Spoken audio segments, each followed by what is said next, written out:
If the Arataki gang stirs up any trouble, I'll drag every last one of them back to apologize.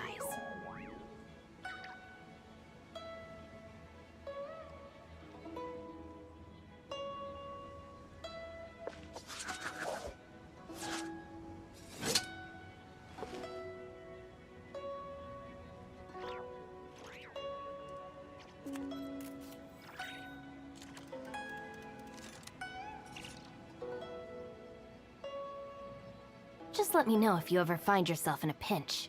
I can help you out.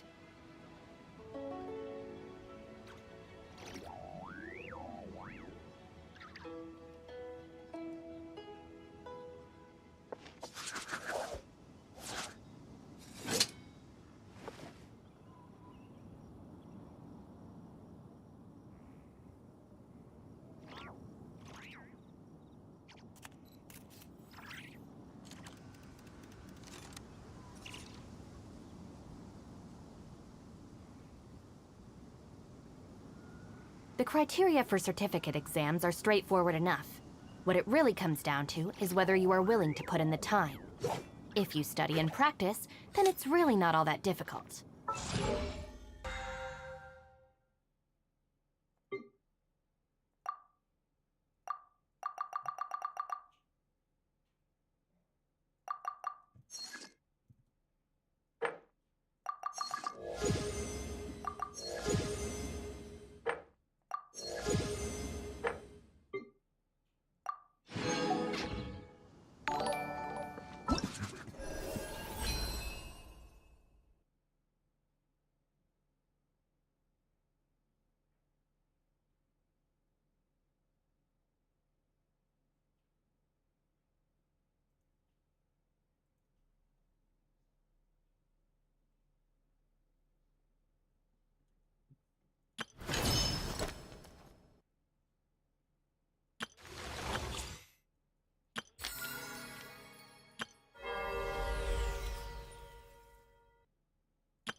Thunder!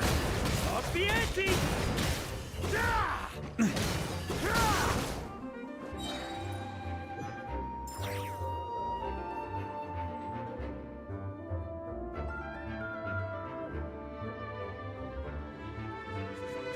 On me! Think you can get away? Yahoo! Teamwork is dreamwork! The story has only just begun! Dead charge!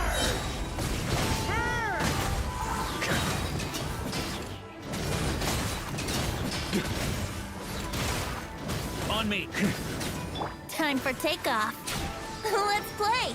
Everybody stand back! Okay! New life! Stay hurry sweeping in!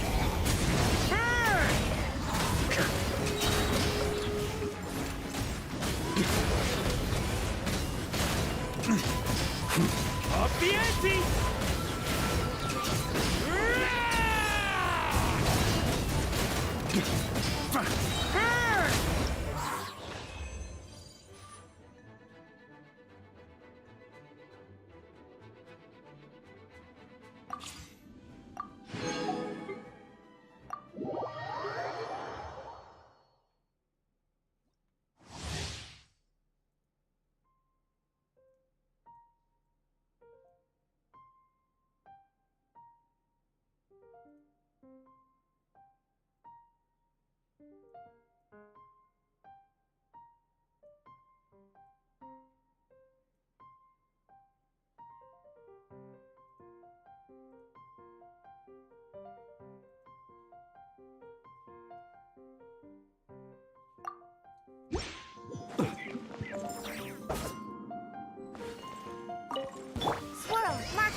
Perception test. Let me weave you a verse. No, my... Preparing for dust up. Defensive mode engaged. The night cometh. Close your eyes. Night falls. Do you fear the dark?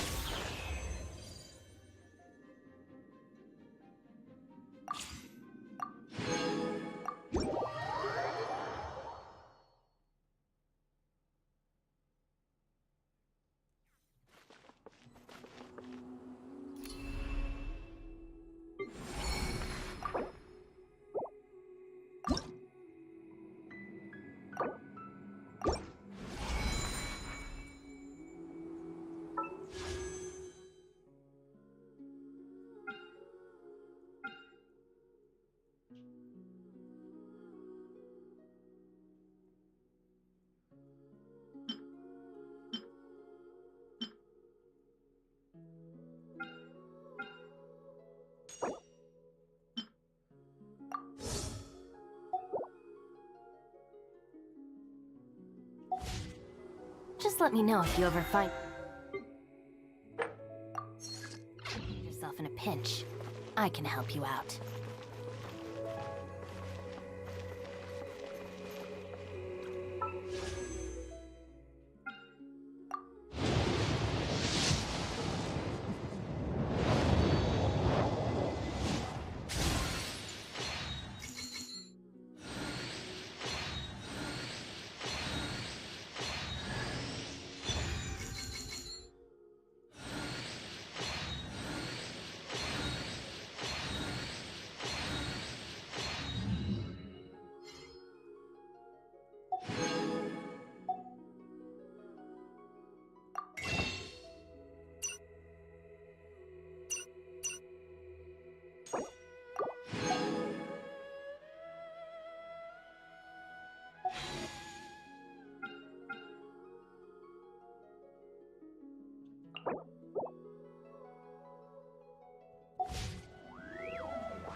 Miss Lauma, is everyone here? Yes. The fate of my flock is in your hands, Grandmaster VARKA. Please keep them safe. My lady. What are you saying? Within the next 24 hours, we will face the biggest crisis the world has ever seen. This is not a burden that we deserve to bear, but I believe that we reap what we sow in this life. So I intend to act. I must do what I think is right. For me, that means fighting for the future of Nodcry. This gentleman is the Grand Master of the Knights of Favonius, VARKA, Knight of Boreas. In my absence, please follow his lead. Hey, everyone. Guess I should introduce myself. Well, to start with, I know my way around a battlefield. Biggest strengths are honesty and hard-workingness. Anyway, point is, I don't intend to let Lauma down. I'm gonna do everything in my power to keep every last one of you safe and sound.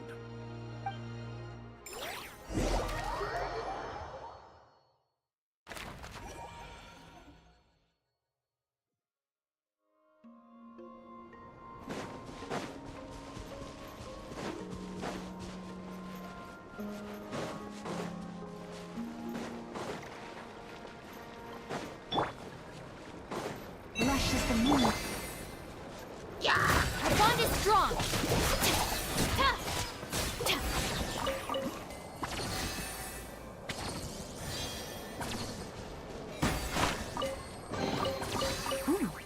It's all yours.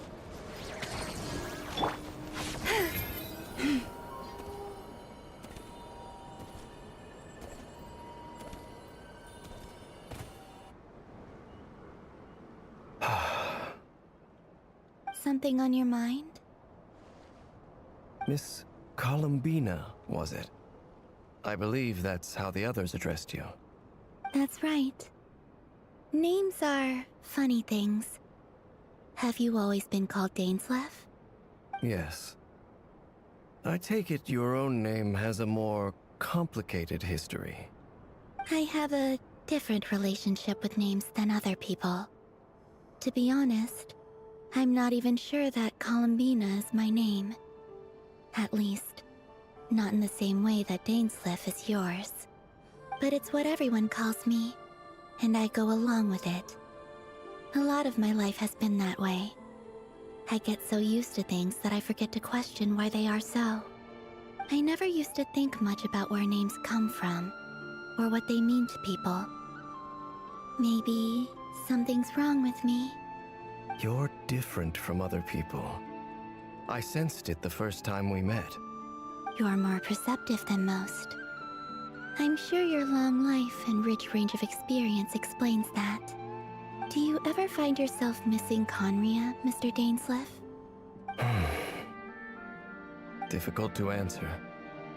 I have dreamed of the past many, many times. Sometimes I'm fighting tooth and nail. Other times I'm lying on the ground, defeated.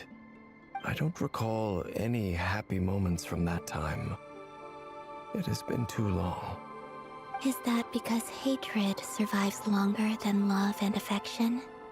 That would not be for me to say. I make no excuses for the grudges I bear. But whatever the reason, I remember little that was beautiful or sentimental. Thank you for your help with the Rerir situation. Without your efforts, I never could have learned the hidden truth of his story. You're welcome. I know he's your friend. Friend? He betrayed me. And I never really understood what he was going through in life. Some friendship, that is. Okay. So, do you plan to fight him with us? You see, you're torn. Now you know what really happened.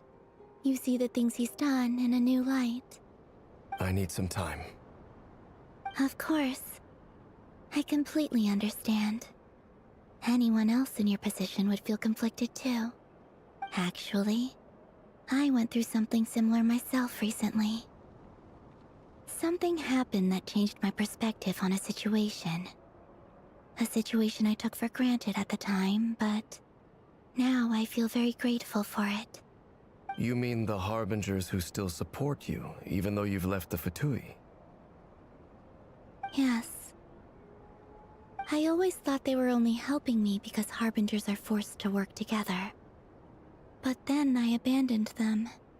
A warrant was even put out for my arrest.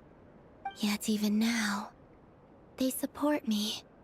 Which means I was wrong about them all along. Clearly, they view you as a friend. I feel a little guilty now. I regret not seeing their help for what it was, and not treasuring it. I see the guilt that you're feeling now, because I feel it too.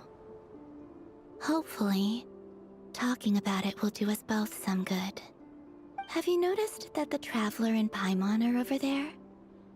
I think they've been listening. Huh. Shall we say hello? Sure. Hello. Ah! They caught us!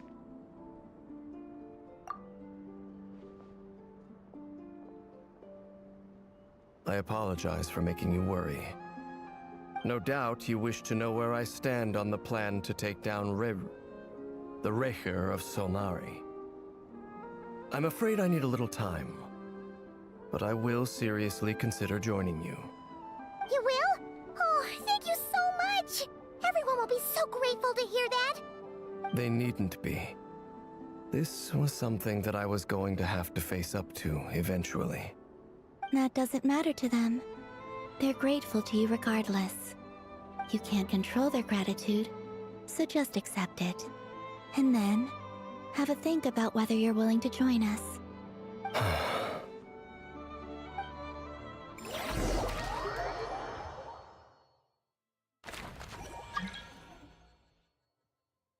It's nearly showtime! Let's go rendezvous with the others!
Even when the night is gone, and even when the sky is hidden from view, still the moon shines its light upon you.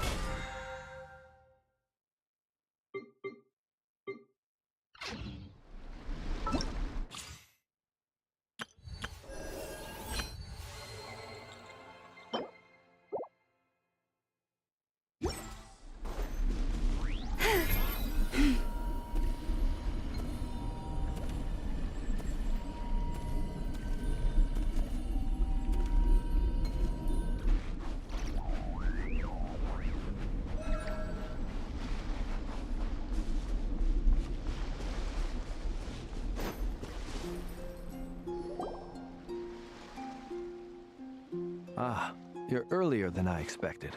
Hey, FLINS! Been waiting here long? Not too long. I came a little early so I'd have some time to think. Are you nervous about the battle? Quite the opposite. I'm reminiscing on my past battles. When I was awakened by the Ratniki, I had not touched a weapon in many years. I felt like the battlefield was not where I belonged. But after waging war against the Wild Hunt for so long, I came to realize something. A life of absolute peace is simply not a possibility for me. My restless flame indicates that somewhere inside of me, there is a deep yearning to root out the evil in this world. Ooh, that doesn't sound like such a bad thing. Well, in the past, when I was a Fae whose primary concern was hibernation, it was hardly ideal. But it certainly serves me well here in the present. And I am delighted to be able to join forces with you in this endeavor. Looks like I'm not the first to arrive. Ah, Miss Lauma. Did you sleep okay last night? I struggled to settle down at first, because of the nerves. But don't worry. I got enough sleep in the end. I'll be just fine. Please, I'm just doing my part. Never! Over here! Aino asked me to relay a message. She said Anefa will be on high alert and keep a close watch over all secondary districts where defense is required, providing support as necessary. Meanwhile, Aino herself will provide range support to us directly, using her latest invention. Excellent. My thanks to all involved. The chest set's looking a little unstable. It won't hold him much longer. We should be prepared to engage at a moment's notice. No sense sitting around waiting. Let's make the first move while we still have the option. I agree. Paimon, find a safe hiding place. Got it! Be careful, Traveler! I will.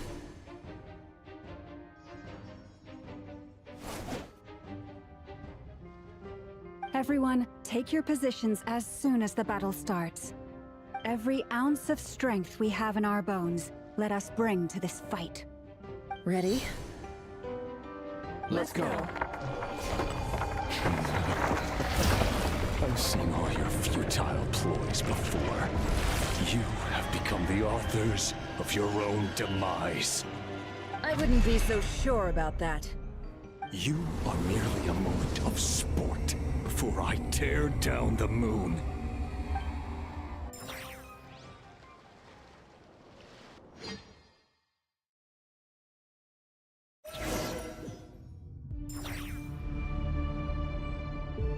Stay on your toes. Let me help you guys. It's this!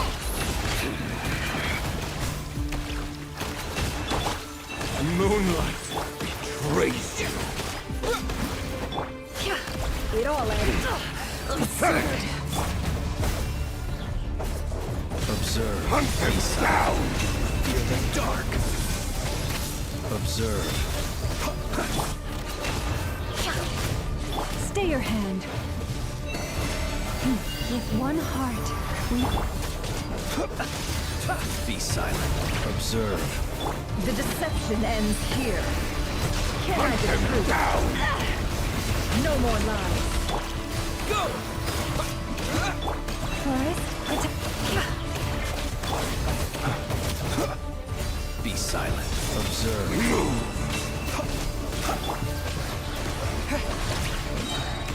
Moonlight Lay the betrays you. frost. Bombs away! It all adds up. Futile! Seek within. It all adds up. Are you quite finished? Pathetic! Fear the dark. Close your eyes. Steady now. Be silent.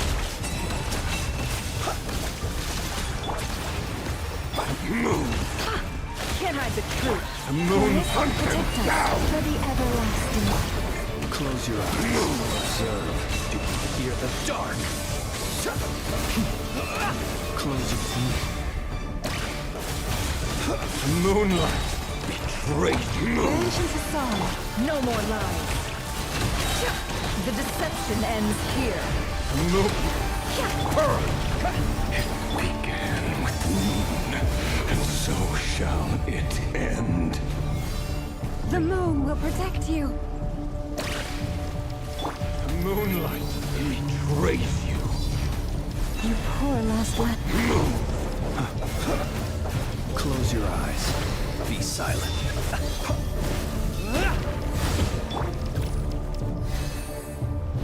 Do you see now? Can't hide the truth. Careful here. When will it be as you foretold?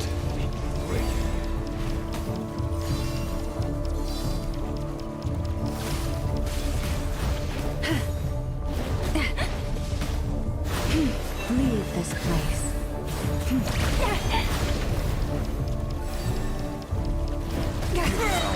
Is not welcome here.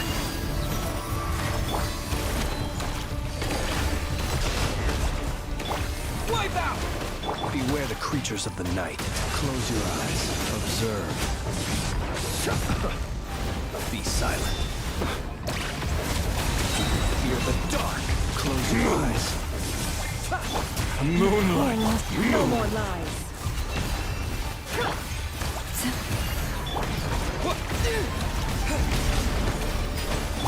Moonlight. Pathetic. Absurd. Futile. With one heart, we pray. Receive my blood. Be silent. Night falls. The deception ends here. Can't hide the truth. No more lies.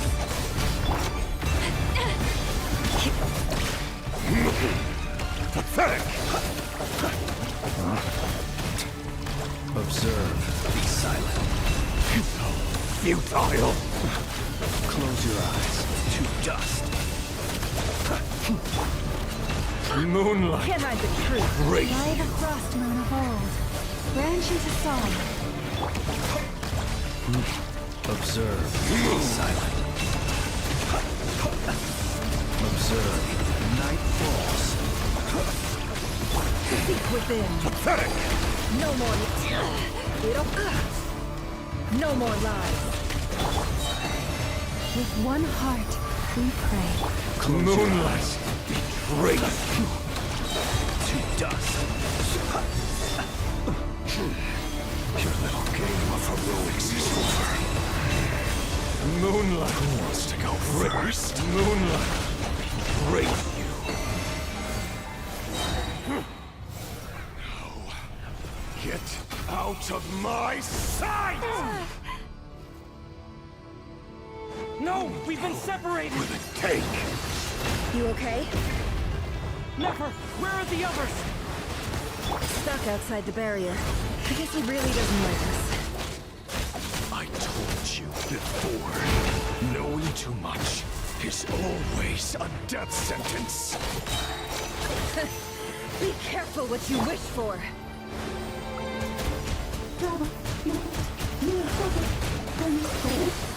Lauma! Can you hear me? Silence. The voices are gone. But at least I know they're still there. I need to focus. Stick to the plan. Remember my most important task. Just keep stalling him. If you can stall him for long enough, the moment will come. Yeah! Water jet! No more. Time to come clean. Time to come clean. Go! Seek within. Can't hide the truth. Bombs away!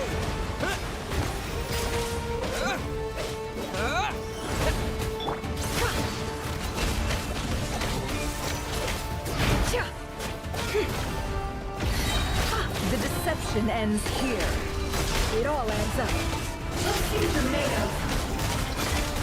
It all falls into place. Yeah!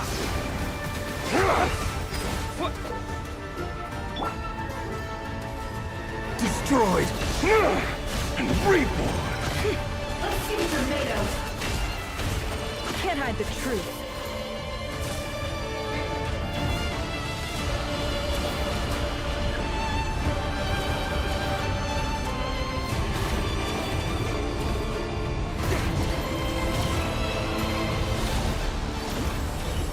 I've got this!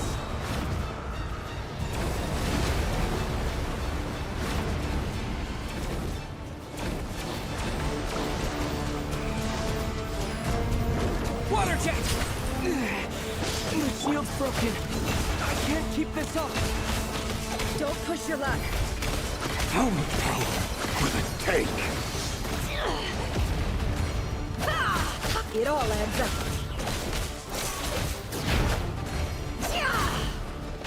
Shameless. Go! What? Yeah!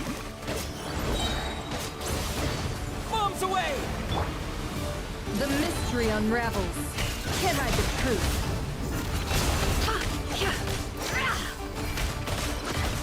It all falls into place.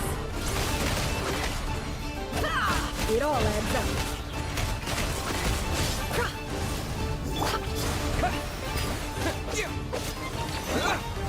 Seek within. No more lies. It all falls into place.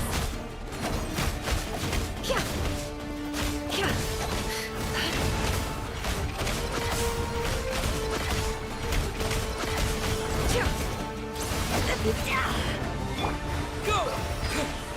Your death is within my grasp! The mystery unravels. Can't hide the truth. It all falls into place. Time to come clean.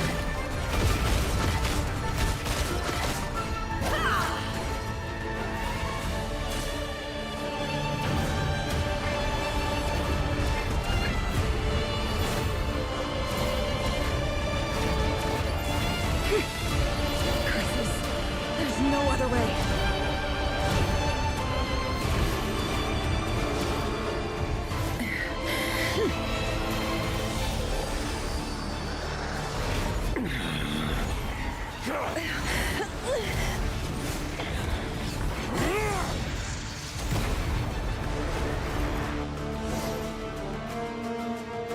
only way to defeat Rarer is to borrow his own power.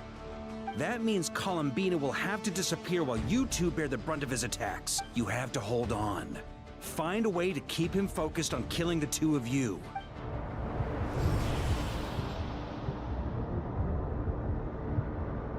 Nefer, your eyes are bleeding. Soon you will be powerless to resist. And then, I will reduce you to dust. But that dust will plague your memories. Come on, keep holding on. Any other tricks up your sleeve? Let's see them. As entertaining as they are, you've backed yourself into a corner. You don't fool me. I see your fear clear as day. I have to stoke his rage. Make him unleash everything. You fear what you could never defeat. You fear the thought of never being able to save your beloved. You cannot win the fight against fate, Rarir. Is that what you think? Well, now it's your turn to feel afraid!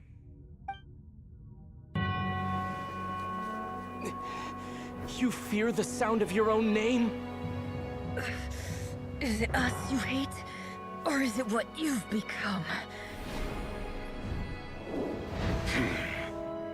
Let's see what becomes of you!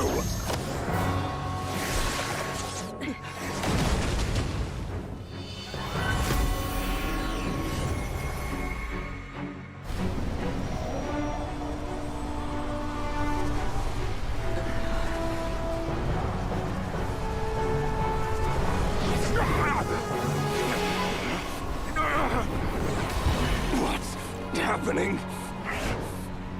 That power... I've seen it before!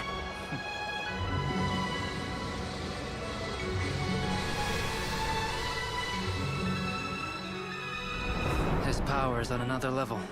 We'll need to use an alchemical array to convert his power into a usable form. Then quickly channel it into Columbina, rendering her powerful enough to compete with him.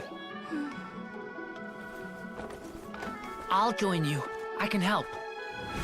If I release enough abyssal energy into a confined space, it'll create a potential difference, allowing us to extract a huge amount of elemental energy. Next, I'll synchronize with everyone's minds using Pyro, then give you temporary access to their abilities and fields of view. But it won't last long. Can you see? Well enough. So, we have a student of Gold Rheindotter in our midst! How about that?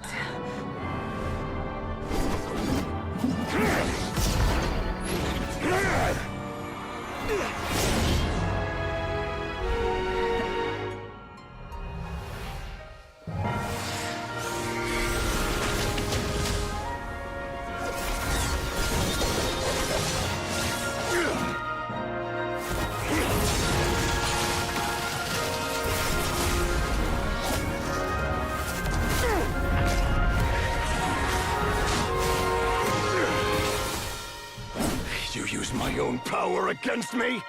Just like how you stole Kuvaki. Look familiar?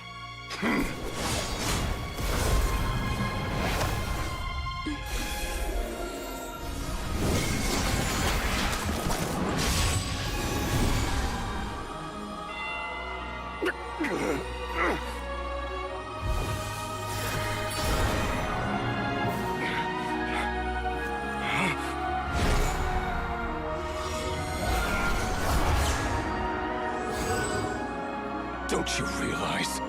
You don't have the power to hold that gate open! I don't, but someone else does.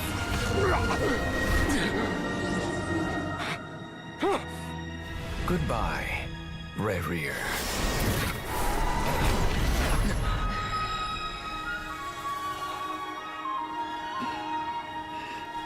We won.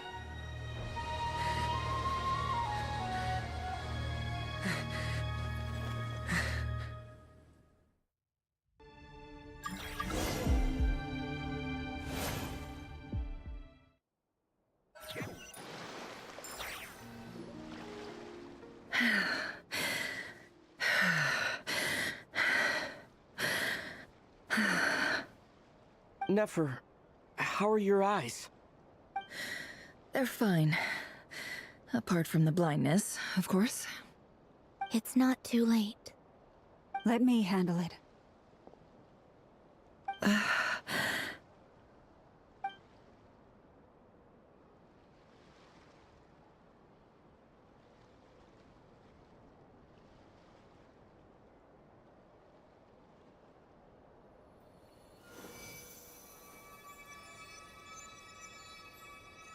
Miss Nefer, it's not like you to lose your composure. That was the most reckless thing I've ever seen you do. Reckless how? The situation was critical. Our lives were at stake. We had to do something. Even so. Okay. I guess you're right. Under the circumstances, it was a wise decision. You traded your eyes for an incredible victory. In business terms, I suppose that's a huge return on investment. I'd be hard-pressed to argue otherwise. Still, I don't like this outcome, and I don't want you to lose your sight for good. People suffer when they make sacrifices they shouldn't have to make, whether that means faith, strength, or in this case, your ability to even see. I had hoped you could win without sacrificing so much as a single hair on your head. Thank you. Really. All done. Don't try and open your eyes just yet. We'll see how you're doing in a couple of days. Until then, please follow your recovery plan to the letter. I'll send full details through Yehoda. For now, just get yourself home, relax, and rest. My dear friends, we have fought bravely and achieved a spectacular victory. A dark cloud has been lifted from the skies of Nodcry. All in this land will be grateful for what you have done. The moon will remember this day. Thank you both.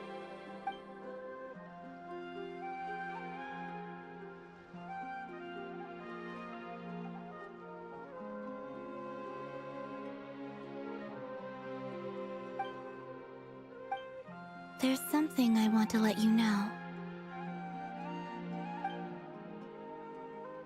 What is it? When Durin connected everyone's minds so I could access their powers, I also felt everything they felt. And since Nefer's eyes were injured, my eyes are hurting now too. Huh. Hold on. Let me try. I only feel the pain. There's no actual damage. I just thought I should tell you. You're right. There's no damage. That's a relief. But I must say, I'm surprised to hear the Kutar share something like this with me. In the past, you never used to open up about yourself.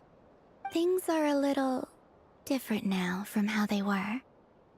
I'm learning to share how I truly feel with my friends. Friends? You have no idea how glad I am to hear that.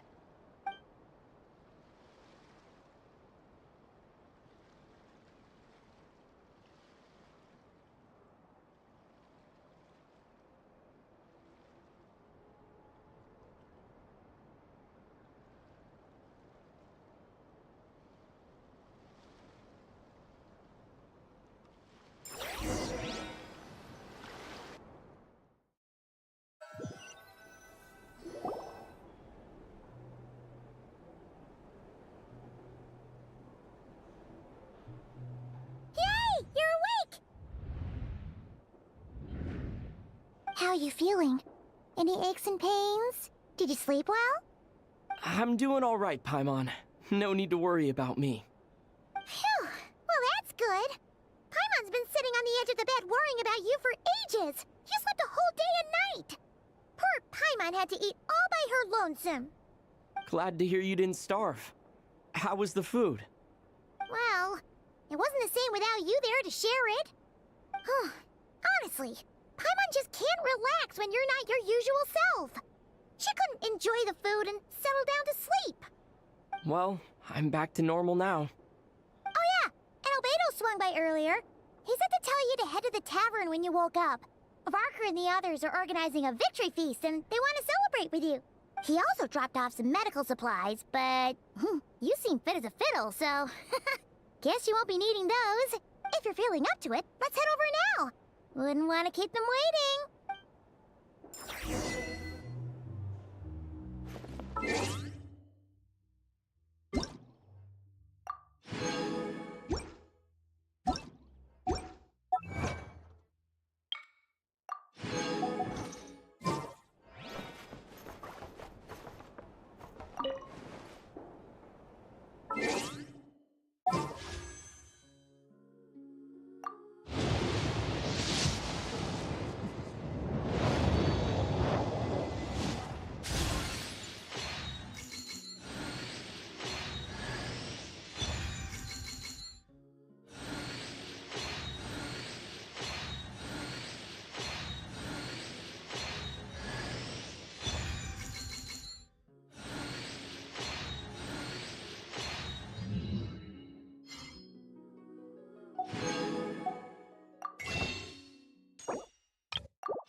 If ever you find that the animals in Nodcry behave in ways you do not understand, just ask me and I will explain.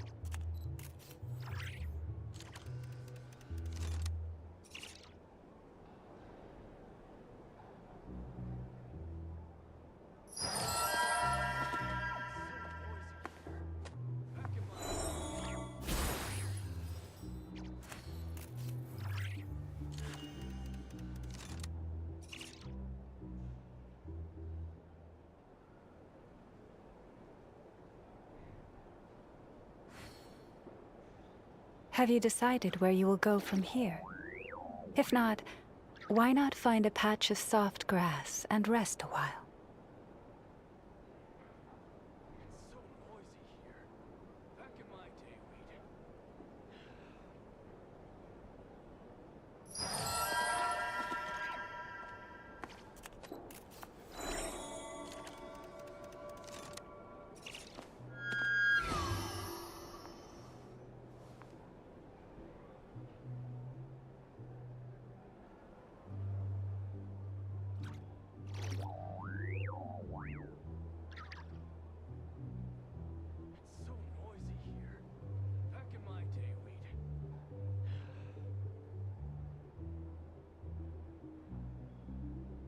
If ever you find that the animals in Nodcry behave in ways you do not understand, just ask me and I will explain.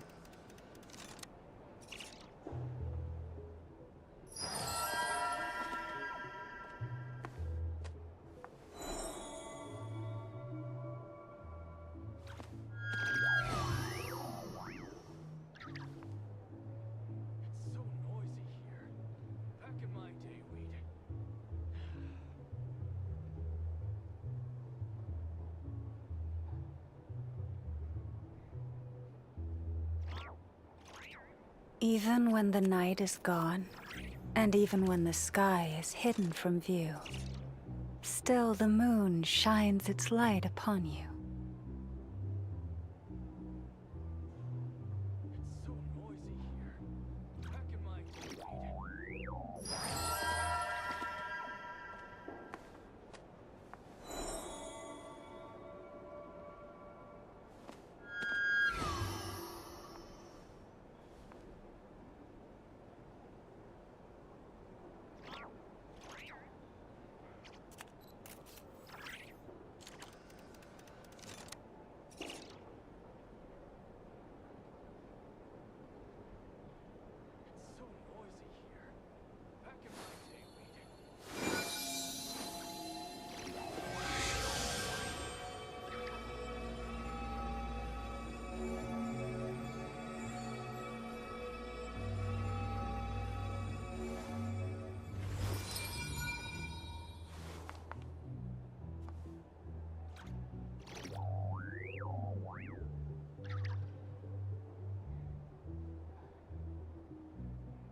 If ever you find that the animals in Nodcry behave in ways you do not understand, just ask me and I will explain.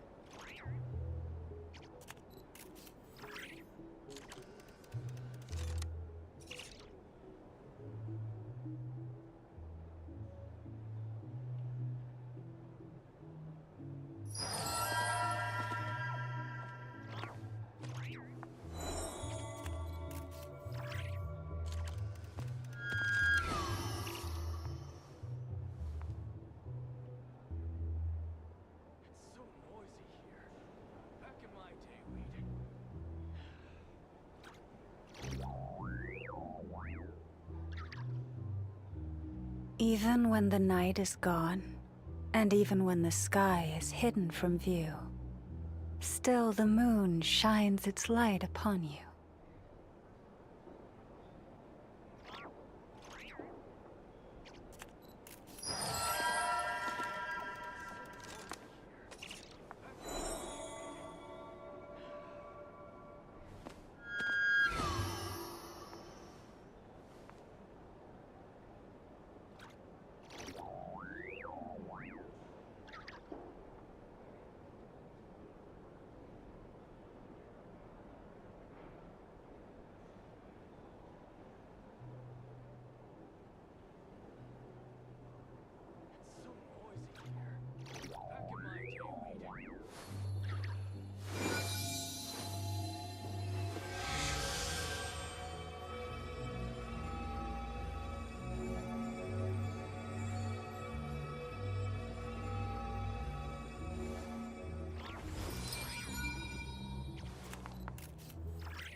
Have you decided where you will go from here? If not, why not find a patch of soft grass and rest a while?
Even when the night is gone, and even when the sky is hidden from view, still the moon shines its light upon you.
If ever you find that the animals in Nodcry behave in ways you do not understand, just ask me and I will explain.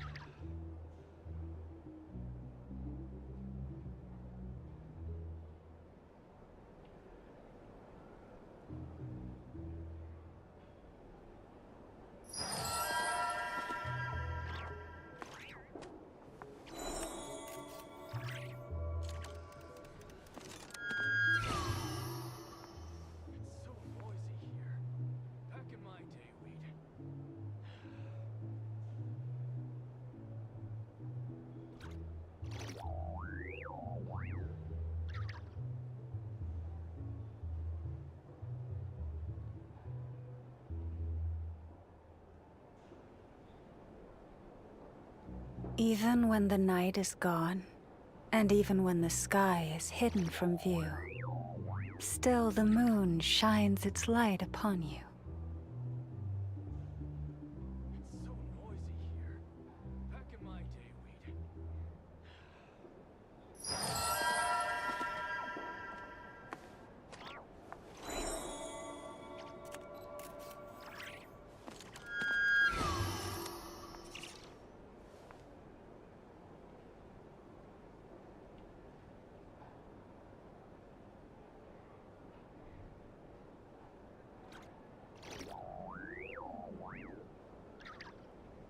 Have you decided where you will go from here? If not, why not find a patch of soft grass and rest a while?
Even when the night is gone, and even when the sky is hidden from view, still the moon shines its light upon you.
If ever you find that the animals in Nodcry behave in ways you do not understand, just ask me and I will explain.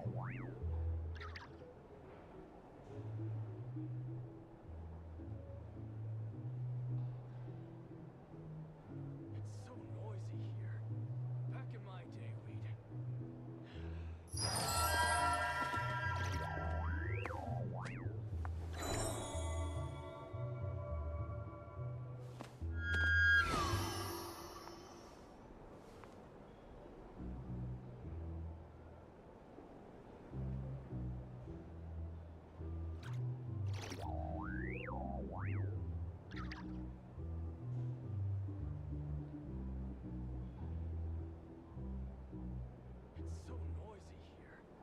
Back in my... Have you decided where you will go from here? If not, why not find a patch of soft grass and rest a while?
If ever you find that the animals in Nodcry behave in ways you do not understand, just ask me and I will explain.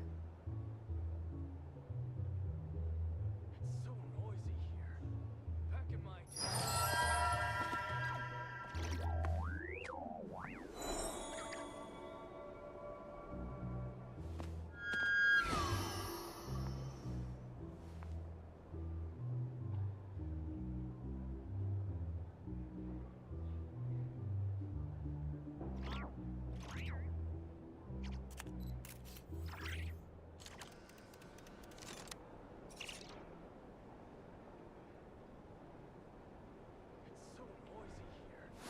Back in my day...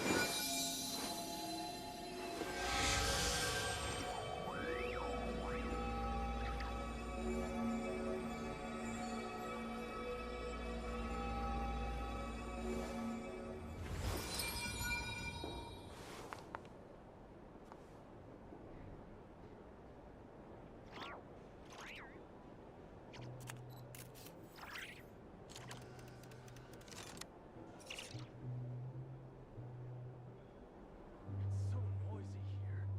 Back in my day, we'd... Have you decided where you will go from here? If not, why not find a patch of soft grass and rest a while?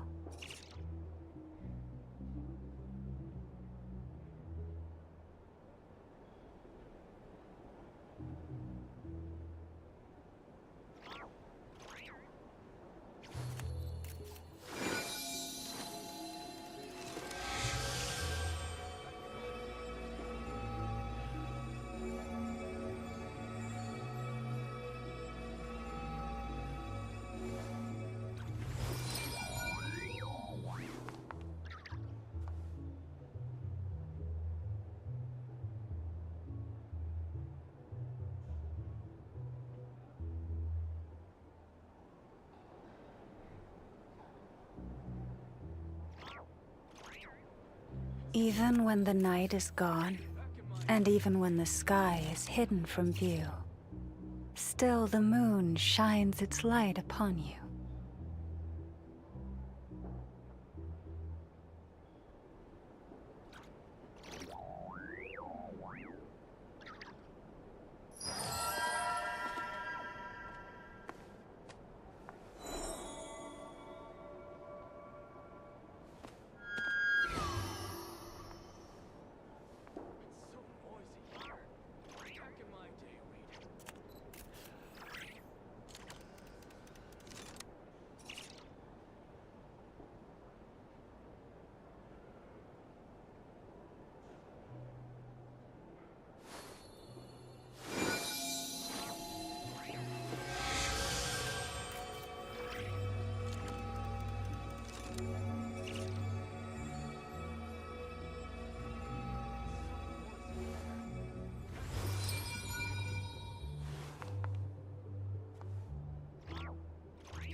Have you decided where you will go from here?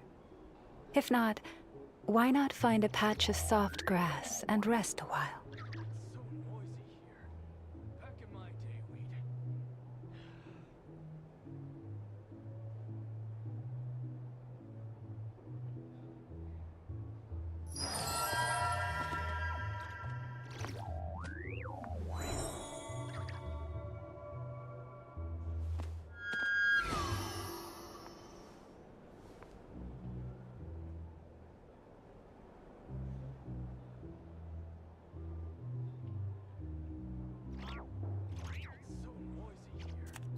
Back in my day, we'd...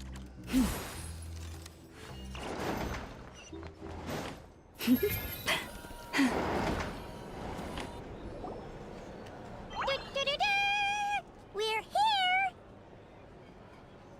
Oh, Traveler and Paimon! Perfect timing! We were literally just saying how there's no way we're holding this victory feast without you any longer, and we would have postponed it till tomorrow. How are you feeling today? Much better. Thanks. Don't worry about me. Relieved to hear it. If that changes, just let me know. Happy to check you over at any time. Yep, we're here for you. Anything you need, just let us know. Oh wait! Where's Nefer? How are her eyes doing? Nefer's right over there. I'm sure she'd love to catch up with you.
Never!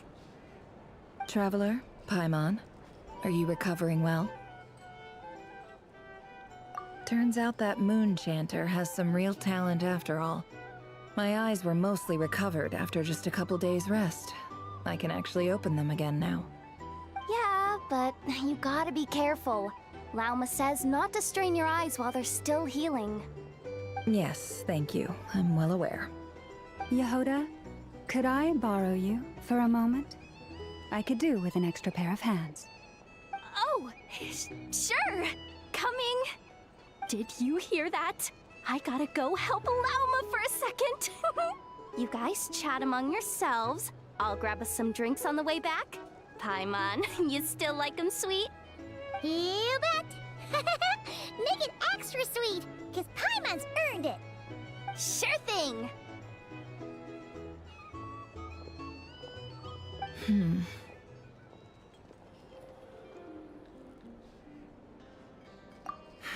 The Raker of Solnari.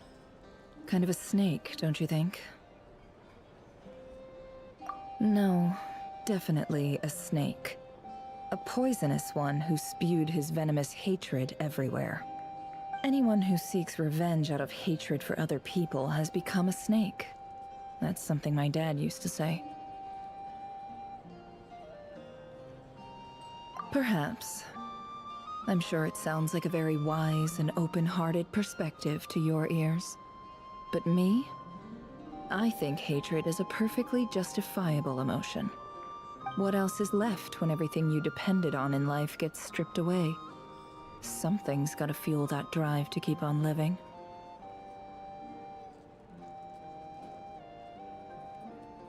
If you're worried about me, you can nip that in the bud. I'm not someone who gets stuck in the past. It's just... I suddenly feel like I was wrong to call my father a liar. He was just a fool. That's why the academia turned their back on him, and why the other tribes ganged up on him. Oh, Father. How much better things could have been if you were a skilled liar. Look at the Ibis King. Thoth is a fiendishly cunning liar. And yet, strangely, he feels more like a father to me than my real dad ever was. He's never brought it up, but I'd bet he feels the same way. Why else would he give me the power to perceive the truth, while at the same time training me in the art of deception? Well, King Deshret banished him to Aru, which is essentially a prison, and posed 3 questions to him. He promised that he'd have his freedom if he could find the answers. His response was to take on a physical form and approach me, hoping that I could become his envoy and search for one of the answers on his behalf. Did he really think I'd fall for that? He's stuck there. He can't make me return what he gave to me.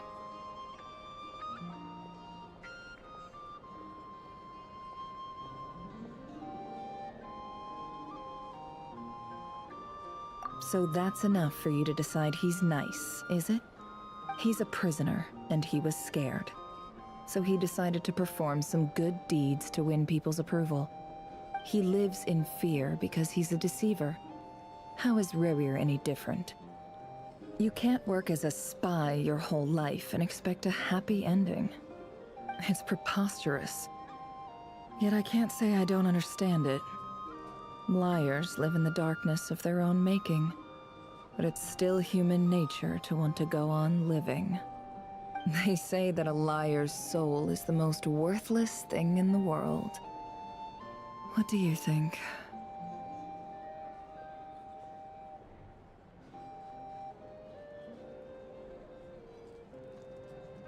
Oh, really? Well, it takes a very kind person to find compassion even for liars. If you ask me, the soul of a liar really is worth nothing, because all they care about is themselves. For example, when something good falls into my lap, I don't go sharing the news around. Stops other people trying to steal it from me.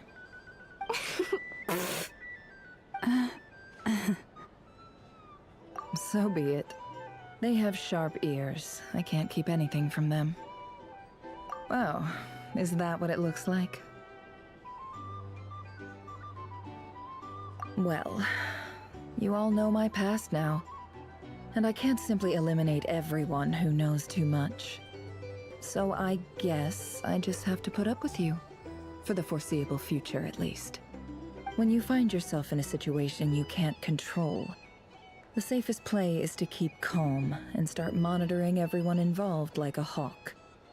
In the intelligence world, you need to have a sense of perspective and play your hand accordingly. If you understand what's at stake, please ensure my secret is safe with you. I trust you'll respect my wishes as a friend. But don't forget, I will also be watching you like a hawk. Very good. Oh wait! Now that the panic's over and we've all calmed down, Paimon suddenly remembered something. After all that build-up, our mystery ally never showed up even once!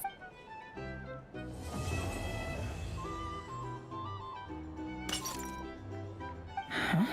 Am I imagining things?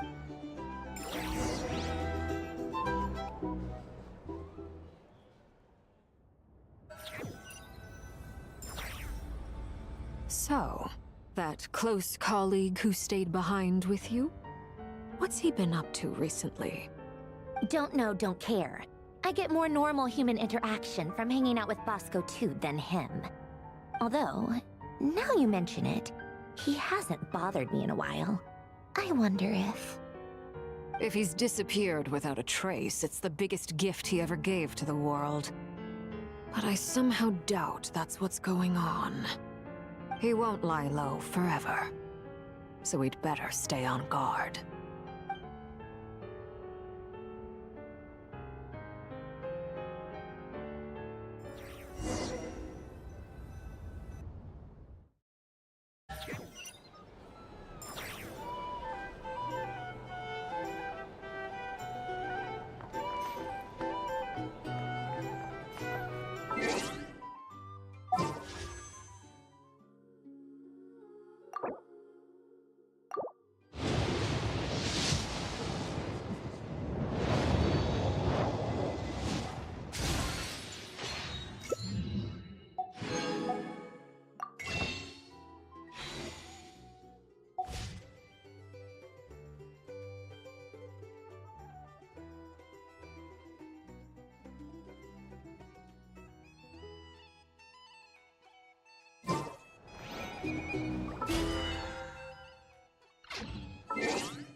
Ah, Lord Sangama Bay. How lovely to see you. I must thank you for the device you provided. It was an enormous help. Would I be right in thinking that it was developed by the Academia? Why come and ask me when you clearly know already? I mostly came to thank you. That's more like it. A little gratitude goes a long way with Lord Sangama Bay. Play your cards right, and you might even stand a chance of becoming my long-term supplier. The chance to work with such a kind and charitable investor as yourself would be a great honor for the Curatorium. Huh? Charitable? Who said anything about charity? First time hearing about it. Let's see. The first plot of land you purchased in Nodcry, your desert interests, and... Stop! What do you think you're doing? Exposing my investment history! It's nothing to hide from. They're all perfectly legitimate investments. And some of the land you purchased was with the intent of building a sanctuary? Yes, I heard about that too. How did you... You're a curious case, Lord Sangama Bay. You don't like people finding out about your good deeds, do you? But I'm afraid no matter how hard you try to keep things under wraps, where there's a will, there's a way. You did it for Sumeru, didn't you? It was empty land that was gonna go to waste otherwise. I figured if I built something there, it might at least get some use in an emergency. Disasters are capricious things. They strike without any warning. I've lost family to a disaster before, and I don't want to lose any friends or business partners if I can help it. My elder sister used to dream of finding a sanctuary. Somewhere with plenty of food, water, and medicine. Where everyone could live happy lives. It was something I looked into, but after discussing things with the Dendro Archon, I decided on a more effective strategy. The tech people handled the tech, and Moneybags provided the Mora. It just made the most sense. It's a pity that so few people know the truth about you. Everyone says that you view everything in terms of Mora, and all you care about is growing your own wealth. So, what's the problem with that? Everyone wants to be rich. It's human nature. So yes, I love Mora, and it's nothing to be ashamed of. But surely you have dreams of your own, beyond just making Mora. You don't get it, do you? My dream is to invest in other people's dreams. And, you know, make a nice little slice for myself along the way. Just thinking about it makes me happy. That sweet, sweet sound of Mora. Thank you. For the device? And the pendant. Oh, that. I was just returning a favor. Don't worry about it. Seems like we've both been away from home for a very long time. Yeah. So long that I barely remember what my family even looked like. That would be your mother, father, and sister? Yeah, though it's been years since my sister passed away. It's not like I want to forget them, obviously, but memory can be even more ruthless than the most calculating business person. Beyond a certain point, if something isn't helping you, it just gets rid of it. My sister can't help me now. Slowly but surely, her face is fading from my mind's eye. It's become a vague impression. Not everything will fade. When loved ones pass away, the beautiful memories are the ones that last the longest. Yeah, that's true. If you ask me, that's the one silver lining in all of it. Well, that, plus, I'm sure that life is much better now than it was back then. Oh, absolutely. I have tons of Mora, a big beautiful house, business is booming, and I'm as happy as can be. You've got a lot going for you too. Boss of the Curatorium of Secrets? I'm sure there's plenty of Mora to be made in that line of work. I appreciate the vote of confidence.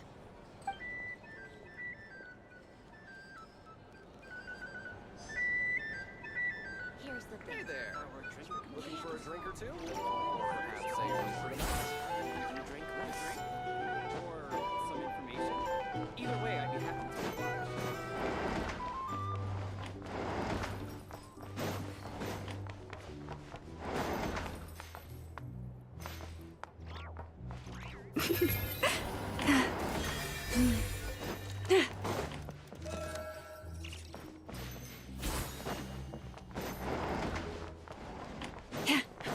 Leave this place.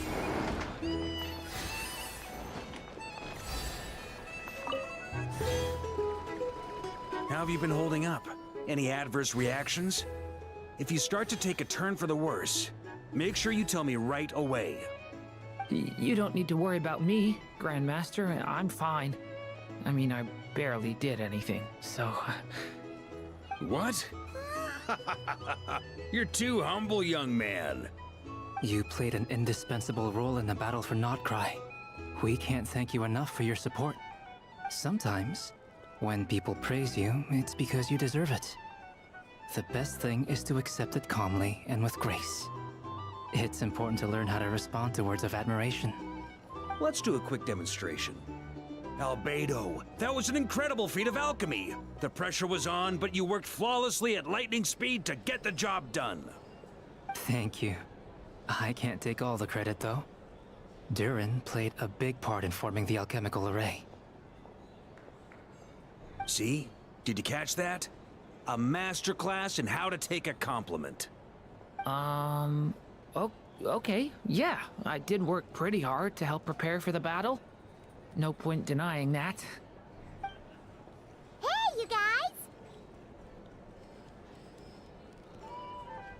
Hey, look who's bounced back. Looking good, Traveler. Seems like you've recovered. You won't need to take any more medication. Can I get you a drink? Huh? You know how to order at a bar now? You've sure learned a lot recently. Handling a drinks order is ridiculously simple compared to alchemy. Don't worry, I'll blend into society yet. Paimon believes it. You're clearly a fast learner, just like your brother. To be totally honest, though, Paimon didn't quite follow all the details when you first explained the plan to us. Don't worry, that's completely understandable.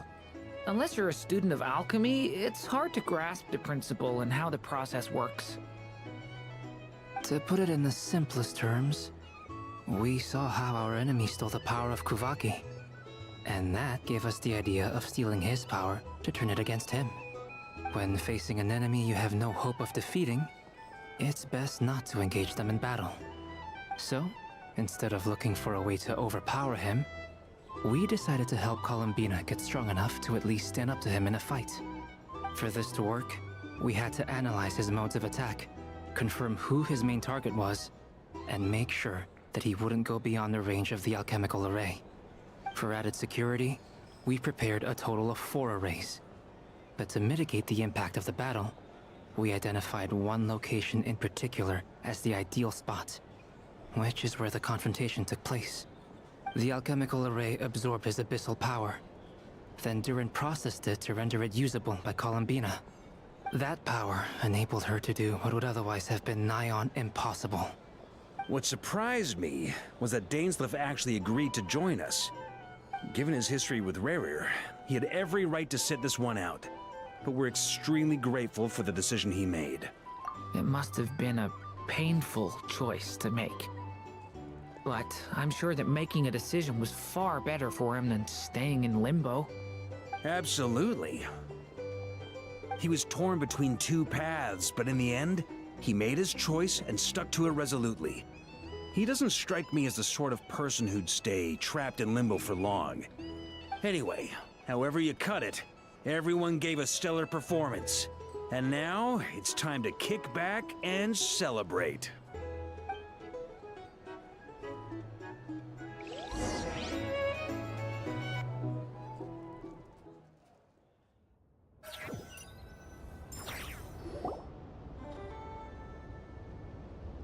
That's the only reason you're here. Yes. I've thought a lot about it. And I've realized that you, me, and Arlecchino should be friends. I think this is very important. So I felt I had to come and tell you. Well, this is a new one. I'm so moved. I can't even hold my teacup. If that's all, you can leave now. Do you not want to be friends with me? Or is it that you prefer being co-workers? What is this, Columbina? Are you deliberately testing my patience threshold? Right now, my politeness module is active. But if you say another word, I swear I'll shut it down. If your politeness module was active, wouldn't you say the word please at some point?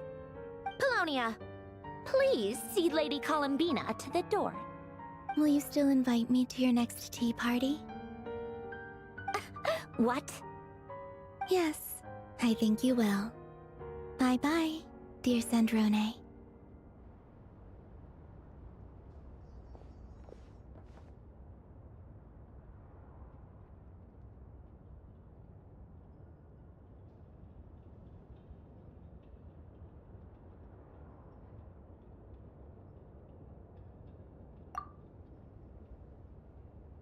Last time, the Wild Hunt escorted you out. Would you rather I handled it myself this time? We just wanted to, see how you were doing now that it's all over. Why? Out of concern for my safety? I hope you didn't seriously think that the Rayhir of Solnari would be able to lay so much as a finger upon me, given how prepared I was. Mostly because you kind of helped us out, so we just wanted to check you were okay. Looks like all your robots are fixed, huh? Oh, don't you worry about that. Tea time is already a write-off. The visitor before you managed to kill my appetite. If you're in the mood for tea, go ahead and help yourself. Otherwise, it's going to waste. My coasters are still missing in action, though. Use this notebook instead. Whoa! Pretty hefty notebook. Look at all those calculations. You can ignore those. They're just dumb scribblings. I doodle and write in my free time. Sometimes I remember the distant dreamlike past. Sometimes I imagine the far-flung future. And other times, I grit my teeth and note down all the crazy nonsense going on in the present. Some people do the crosswords in the newspaper. This is my equivalent of that. Trying to predict the future is like daydreaming. And writing about the present just makes me furious. The past is my favorite. If nothing else, it's already set in stone, so I don't have to rack my brains trying to figure it all out. Huh. Although, having said that, the only vaguely interesting memory in my past is probably that guy they call Lord Artificer. Who else? Pretty much all the mecha and Fontaine are his personal handiwork. Wait, are you saying you know him? Like, personally? As a friend?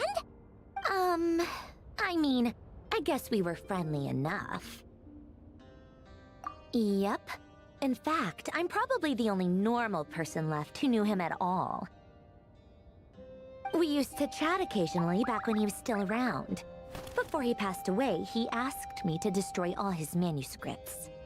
I honored his request, but I did read through everything first before destroying them.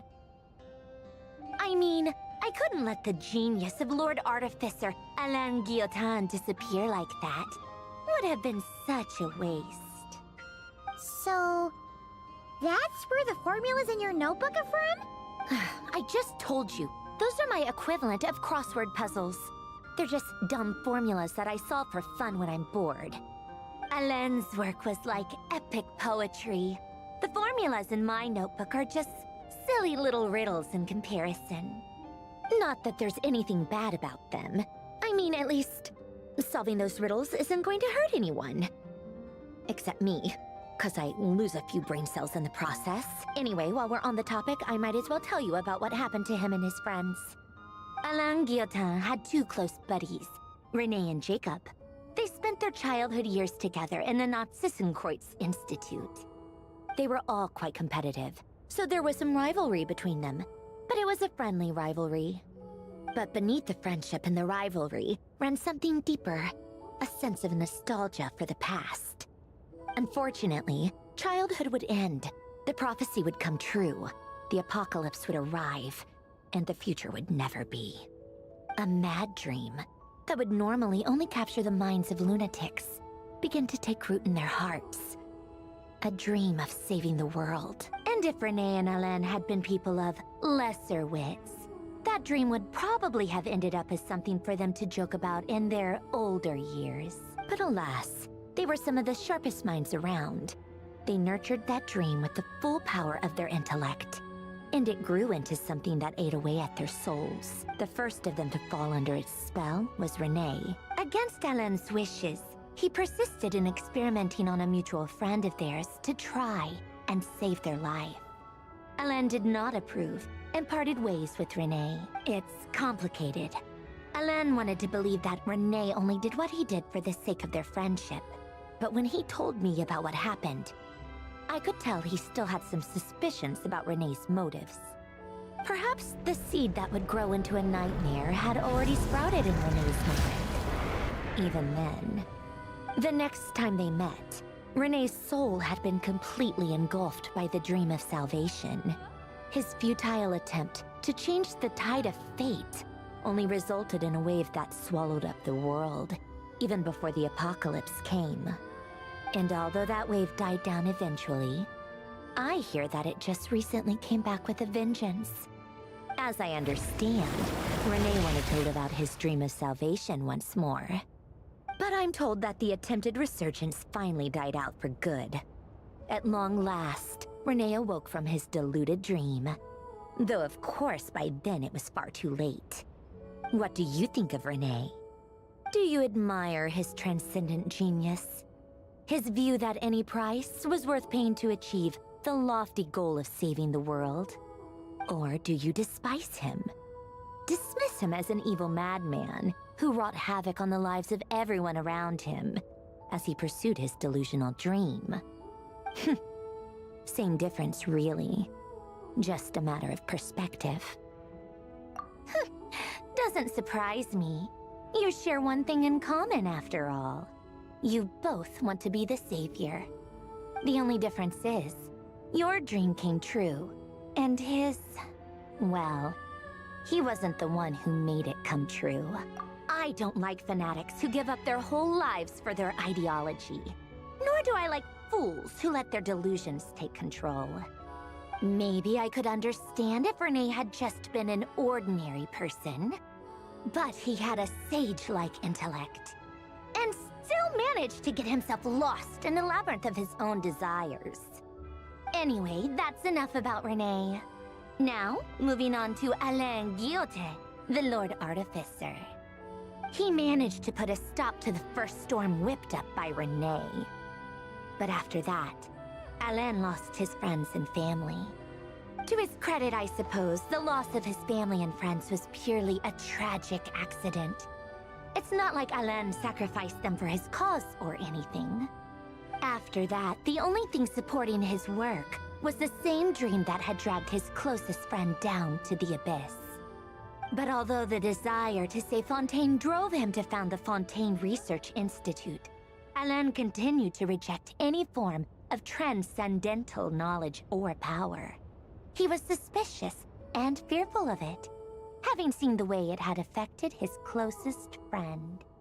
I think that formulas and machines derived solely from human intellect were the only thing that gave him a sense of spiritual comfort. Yet Alain's intellect was simply too great. It barely left him space to breathe in his lifetime. Once he realized that the end of his life was approaching, he finally accepted the truth.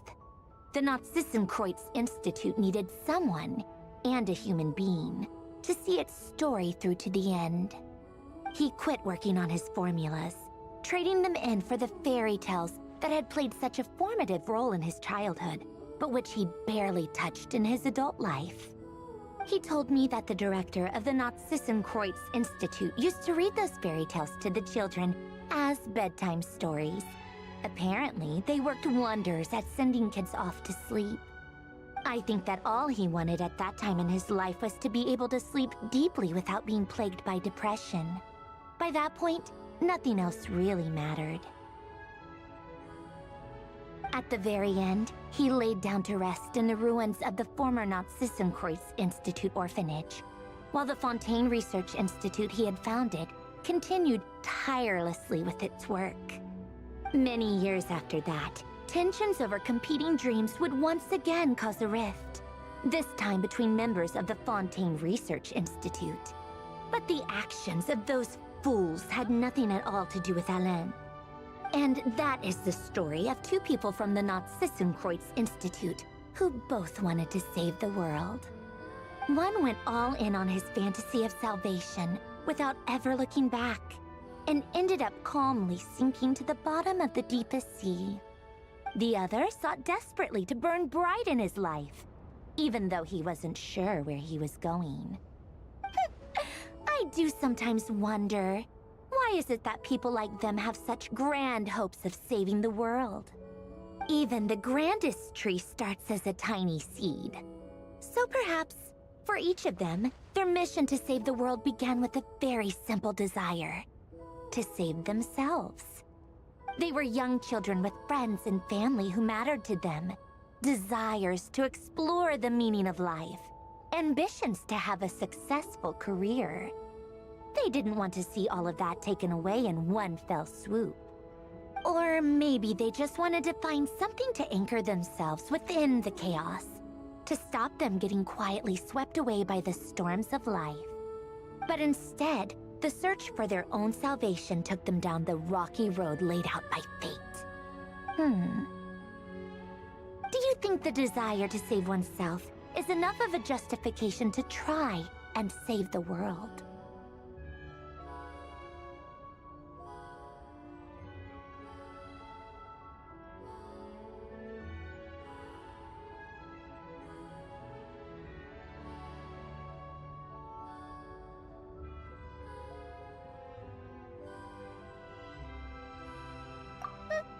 The way you said that sounded just like Alain.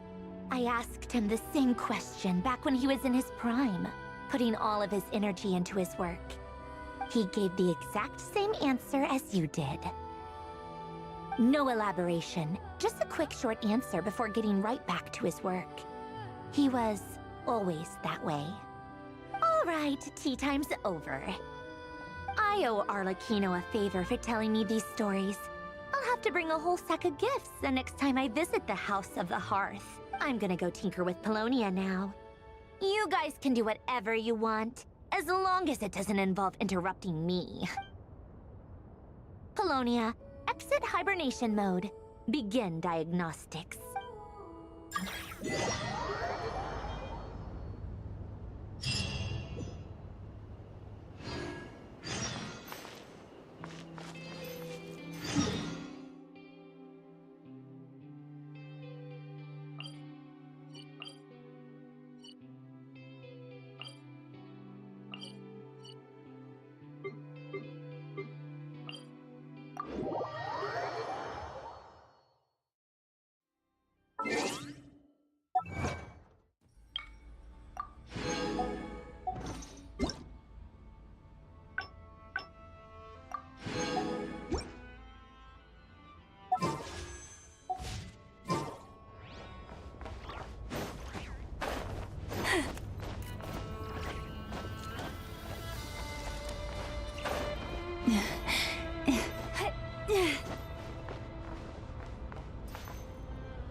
Ready?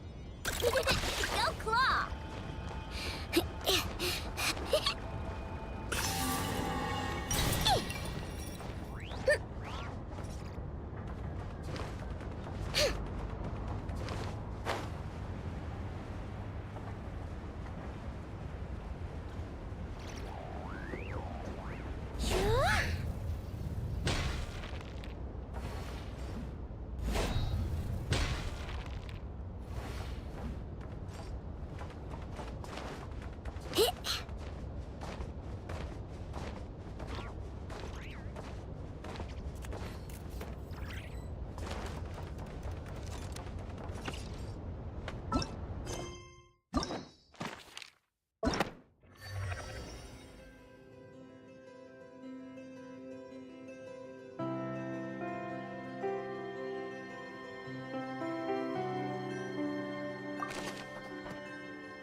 Thank you for waiting. I finished checking your adventurer handbook. Here are your commission rewards. We have no other urgent commissions on the books at present. Thank you for all your hard work lately. Perhaps you two could consider taking a vacation. Amazing! Paimon never thought we'd end up having downtime and not cry. Things were pretty hectic when we first got here. Everywhere you looked, it was either the Wild Hunt causing chaos or the Fatui stirring up trouble. It felt like this whole region was one giant slime in a barrel, ready to go. That's right! Another win for Tibet's top duo! Ah, yes. Are you two aware that the Moon Prayer Night is soon to take place? Oh, yeah! Lama told us that was coming up soon. Wait, why do you mention it, though? Do people in Nasha Town celebrate it, too? Paimon thought it was just for Moon Goddess worshippers. You're partially right. Most people in Nasha Town just see the festival as an opportunity to do business. They do not concern themselves with the religious element. The festival was first celebrated by the Frost Moon Scions. On this day, they would wear moon prayer blossoms and celebrate the birth of the moon goddess through song and dance. They would also prepare food and handicrafts and give them as gifts to others. Over time, it became Nodkrai's most lively festival. Oh, sounds like fun! Great!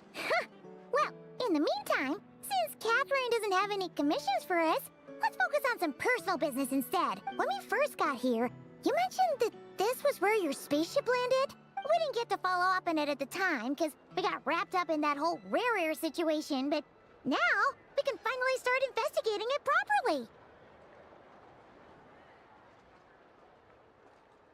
Well, there's a saying Paimon's heard around these parts, which goes, if you lift up a rock, you'll find something you weren't looking for. By that logic, you'll never find what you're looking for while you're searching, but the moment you stop looking, it'll jump right out at you. Could be worth a try though, right?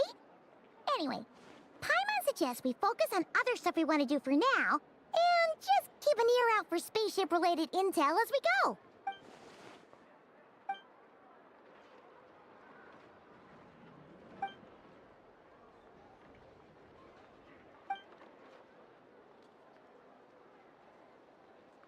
What's wrong? You look super serious all of a sudden. Huh? Paimon gets why you'd be concerned about Columbina, but what does the doctor have to do with anything? Oh, that's true. And now that you mention it, we're definitely overdue for a showdown with the Fatui. It is weird that he hasn't shown himself this whole time. What could he be up to? True. Paimon would much rather deal with Marionette anyway. She says the meanest things, but when it comes down to it, she doesn't seem like a bad person. Maybe it's the pressure of being a Fatus? Especially as a Harbinger. Does she feel like she's gotta act tough to keep up appearances or something?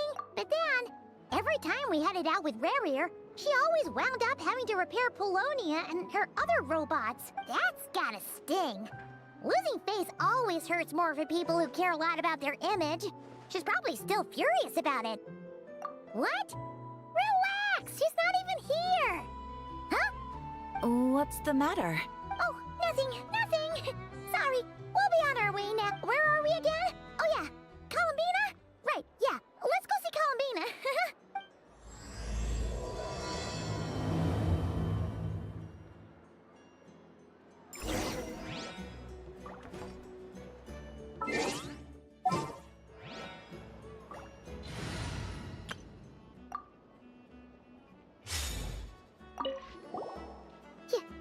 I'm not entirely sure what you're talking about. But rest assured, I protect client and adventurer confidentiality as a matter of principle. Phew, that's a relief. Paimon does not want to get an earful from her.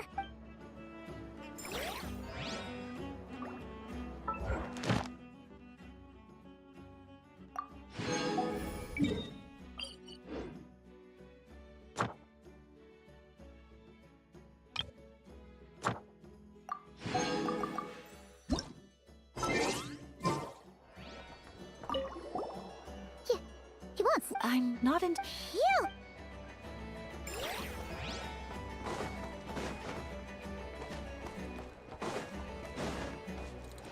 Need a surfboard?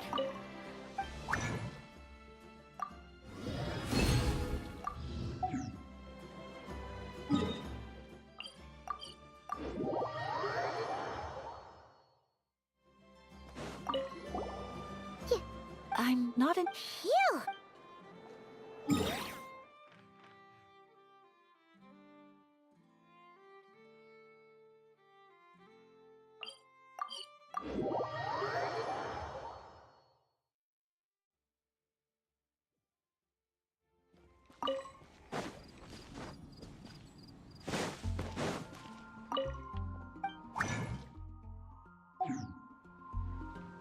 Let's ride! Ad Astra Abyssa. Thank you for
She's sitting up! Is me sitting here a rare sight? No, we just thought you'd be resting. Perhaps I would have been, were it not for the sudden arrival of some unexpected guests. Not that I consider it a disturbance. After all, you are the only ones who are free to enter. Would it not be a little unfriendly of me to lie down while we speak? I didn't realize you put so much thought into little things like that.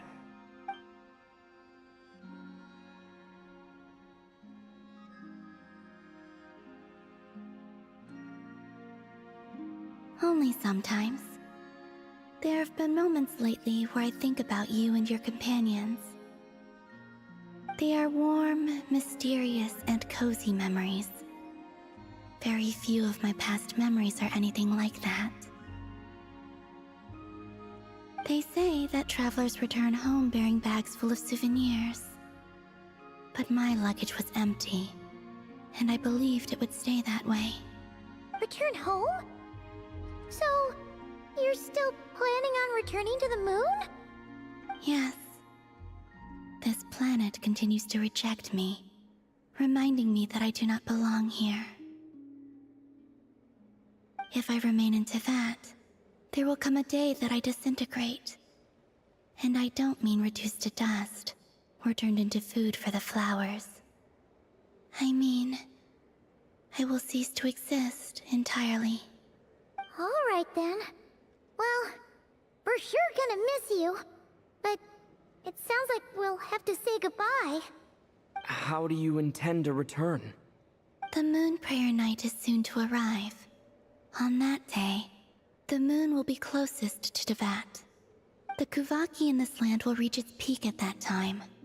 I merely need to grasp the tide, and with relatively little effort. Oh, Paimon gets it! It'll work like a slingshot! You make it sound like she's gonna get blasted up to the moon. If I did that, I suspect I would crash into the false sky.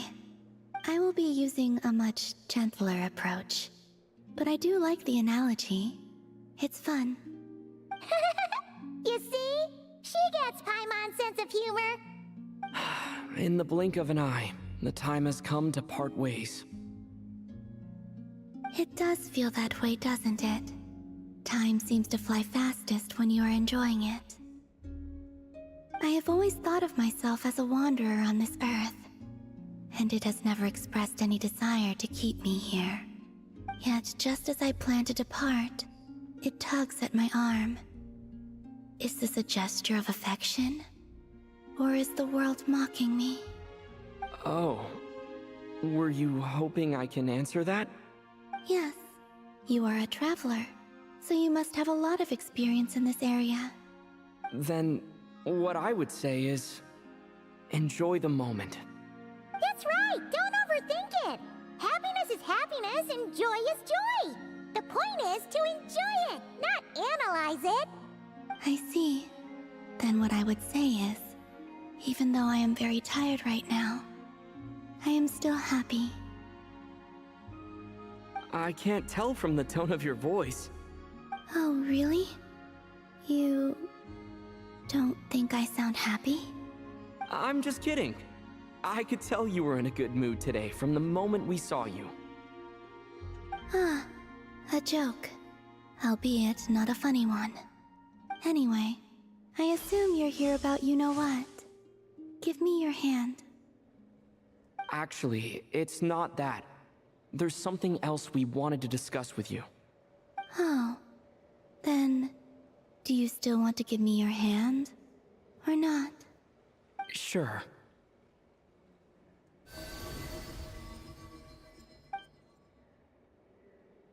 Thank you. So, I've heard that in the moon prayer nights of the past, people here would hold celebrations in the moon goddess's honor. Since you helped so much in our fight against the Rehir of Solnari, I think you deserve a farewell party before you return home. I haven't asked everyone else for their opinions on this yet, but I'd like to invite you to join the upcoming moon prayer night. I've never joined a moon prayer night before. I'm not sure what I would even do. Oh, don't worry worry about that. We take care of everything. All you need to do is show up. Of course, there's no need to force it if you're not feeling strong enough. It's just, this kind of felt like a golden opportunity. But they call me Kutar, and the Fatui have an arrest warrant out for me. I shouldn't appear in public right now.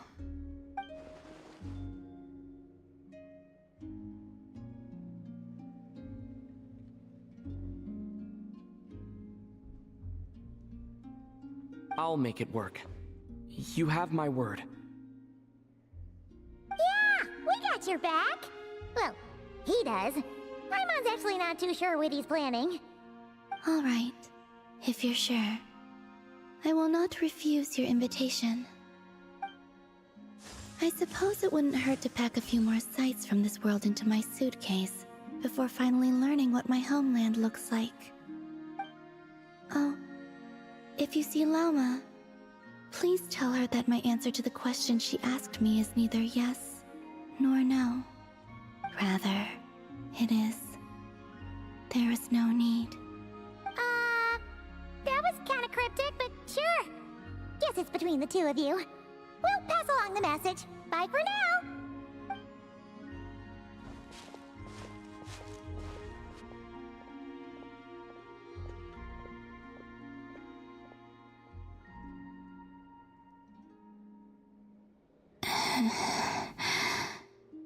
And also, I do not know.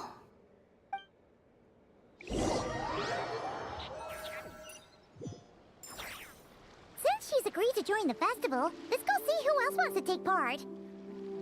Lauma's gotta be the person most familiar with the moon.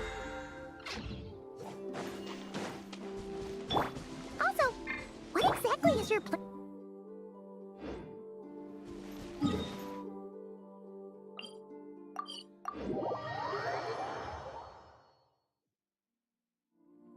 Not sure yet. I'll figure something out. What? Are you serious? And Paimon even gave you her vote of confidence back there! When did you become so sneaky?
Beats me. I had a bit too much to drink last night, and when I woke up, I was on Hisi Island. Mr. VARKA is helping to oversee Nasha Town's preparations for Moon Prayer Night. He is here to go over— Right, yeah, that too. What do you mean, that too? Yes. Celebrating this festival is a long-held tradition here in Nodcry. On this day, the crescent moon at the top branches of the verdant crest turns into a full moon, and the moon prayer blossoms bloom with a special radiance. Our people take these to be blessed omens.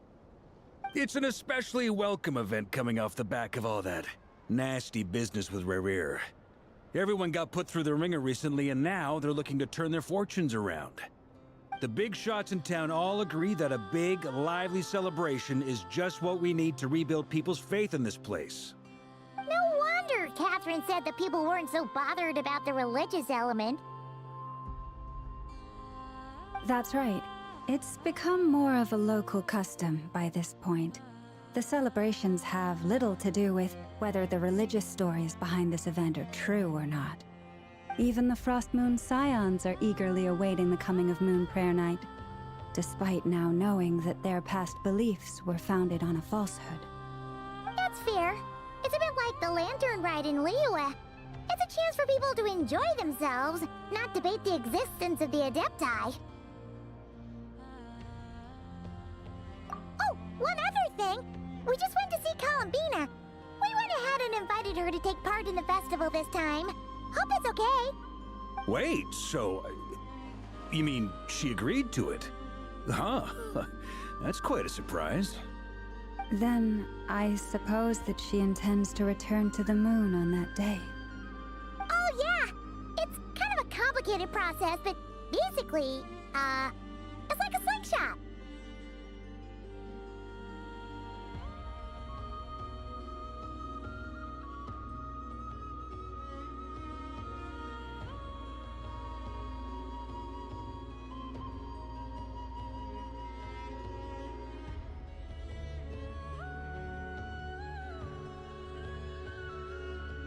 I understand. In truth, I had a feeling that she might make such a decision. Well, if Kuthar has decided to participate in the festival, we should prepare accordingly. Yeah, exactly. She was saying how it could be risky for her to show her face in public. We were wondering if there was any way we could hide her. Unfortunately, the people who carved the statues did an excellent job of capturing her likeness. It will be very challenging to hide a goddess whose face everyone is so familiar with. Darn! We may have bitten off more than we can chew here. Nah, don't sweat the small stuff. We can handle that. Huh? Are you saying you have a plan? Not as such, no, but the most important thing with a festival is to keep the mood light and your spirits up. You can't go preparing for a festival with those long faces. You'll never convince anyone to enjoy themselves. The Mondstatter spirit is strong with this one. As it happens, I agree with Mr. VARKA. Let's start by making our appreciation for Kuthar the beating heart of the festive atmosphere. And who knows? Once we get the ball rolling, perhaps everything will just fall into place.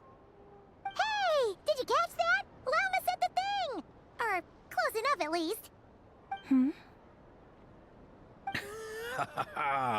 I'm looking forward to the Moon Prayer Night already.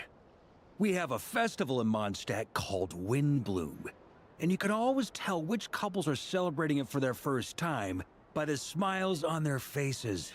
Big, beaming smiles like their whole face is glowing. And I have a feeling we'll get to see that same smile on the Moon Goddess's face at this festival. Not quite the same, surely. Anyway, I'll take care of business in the city, but I'll have to leave the decor up to you and the Frost Moon Scions. No one else can capture that traditional aesthetic quite like you guys. But lastly, there's the final key element that brings the festival to life: companionship.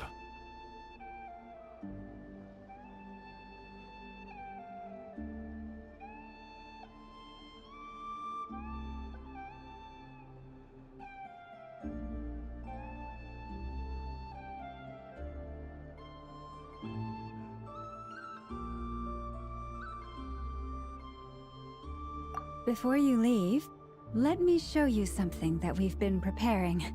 Mr. VARKA had asked to see it already, so you may as well tag along. Also, I have some further questions about Kuthar's decision.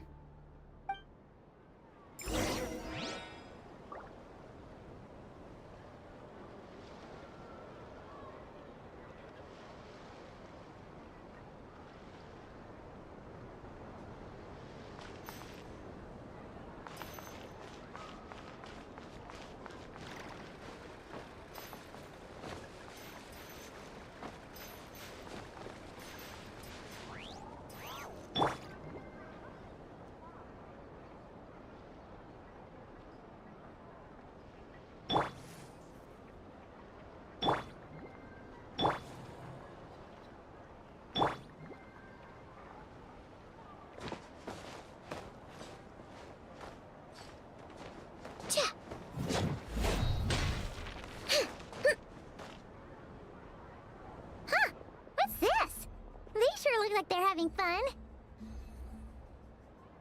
I believe so. Kuhenki seem very skilled at playing drums like these, although I'm not sure where they learned it from. Maybe it's an innate talent? In their eyes, they're probably just playing with toys.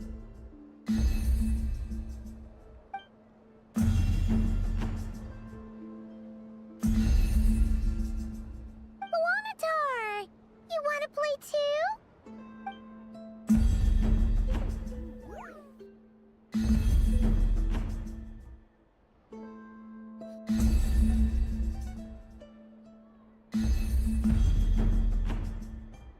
Yeah. She looks more confused than anything. Maybe we can teach her next time if we get the chance.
What are these floaty things? Moon veils. We hang them from buildings in the city during the festival.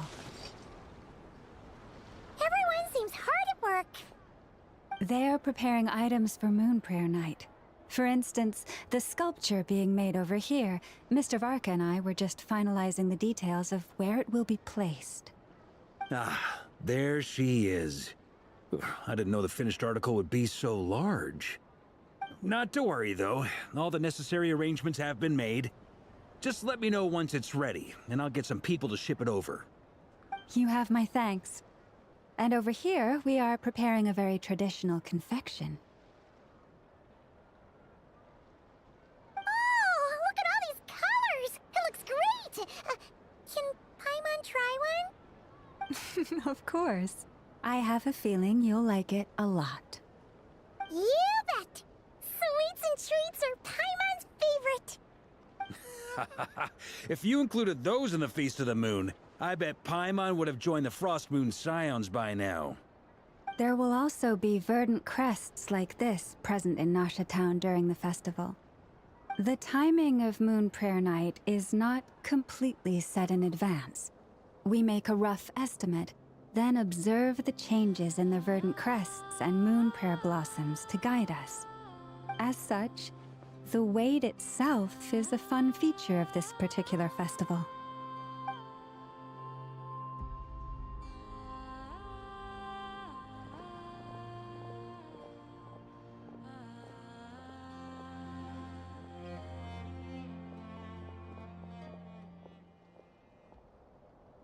Let's talk here. To tell the truth, I am very surprised to hear that Kutar is willing to participate in the festival. I once asked her if she'd be willing to stay with the Frost Moon Scions. I could introduce her to everyone, and we could be a family to one another. She did not answer, but she has not appeared here since. I took this to mean her answer was no, but if that were the case, she would not have accepted this invitation.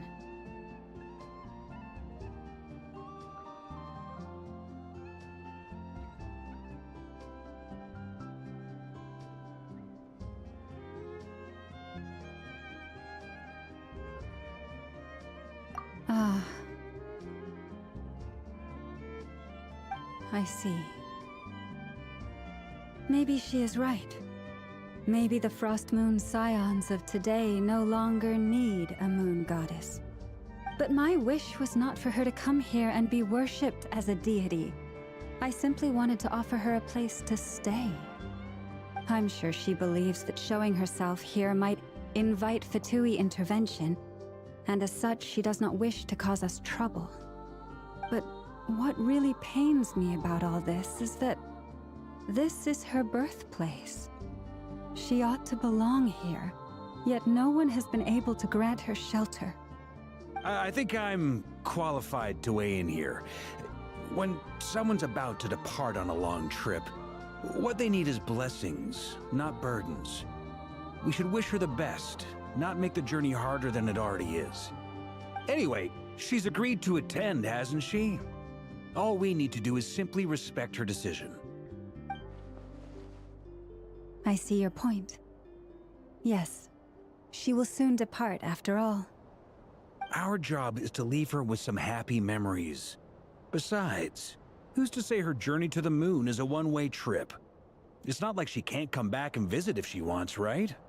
Paimon agrees wholeheartedly. Festivals are all about having fun, so let's keep it simple. All right, I'm gonna head back to Nausea Town soon. Wanna come with? I'm guessing you have some other folks to visit there. Sure thing, let's go! Bye for now, Wilma! Thank you all. Goodbye.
Don't worry, I put Anefa in charge of all my work for today, so we can go play with Knuckle Duckle.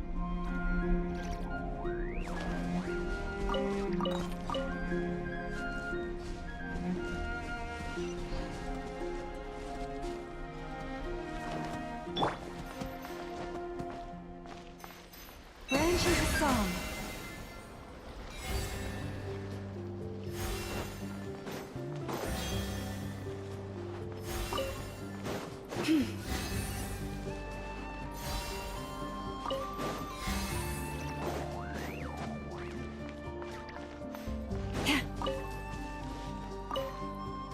Goodbye for now.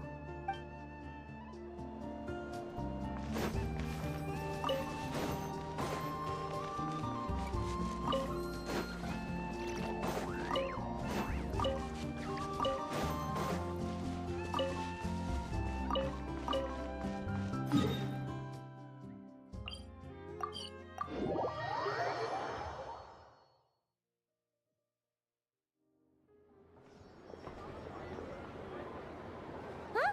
Hey, over there! It's Durin and Albedo with FLINS! What could they be chatting about?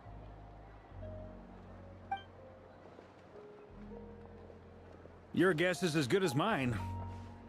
Ah, Grand Master, and the Traveler and Paimon. Hello there. It's been a while. Perfect. We have some new volunteers for our investigation.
Wait, let me guess.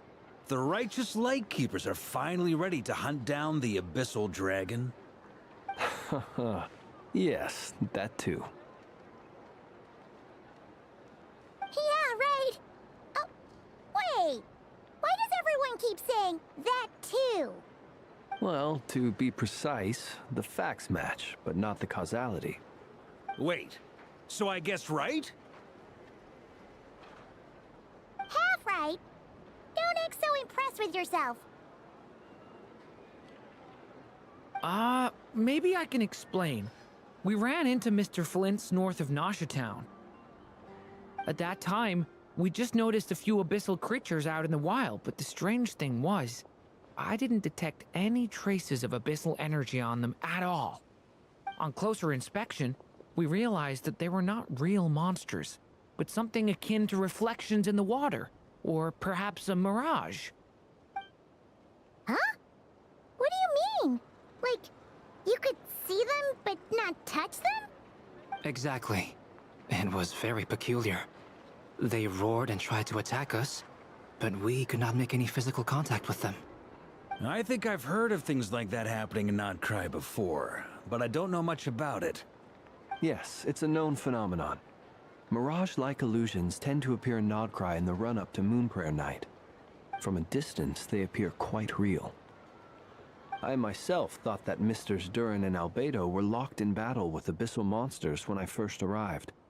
But after sharing intel and investigating a little further, we can confirm that these illusions are harmless. There is no great cause for concern.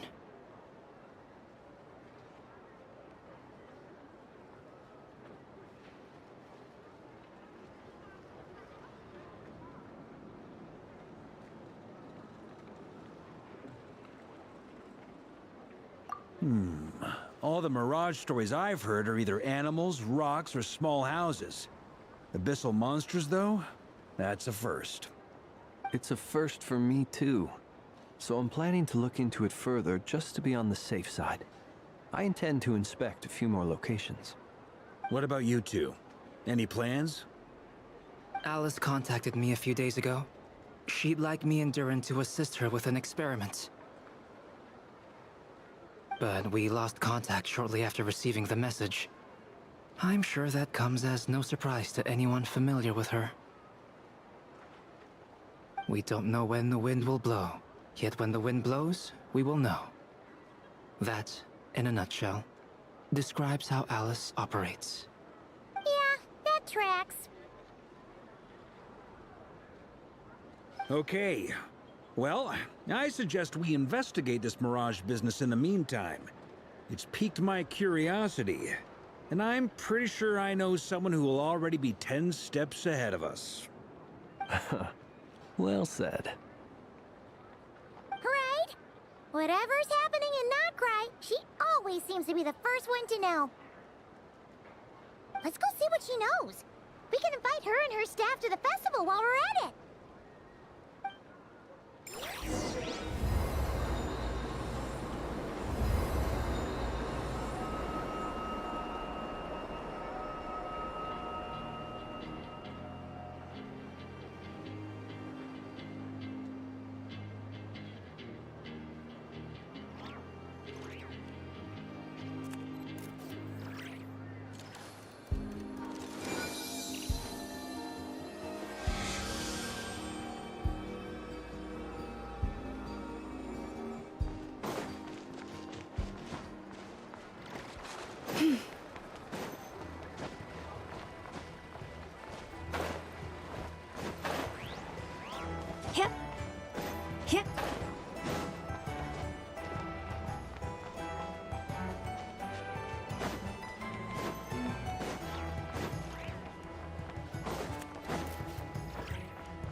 You're right, I have noticed.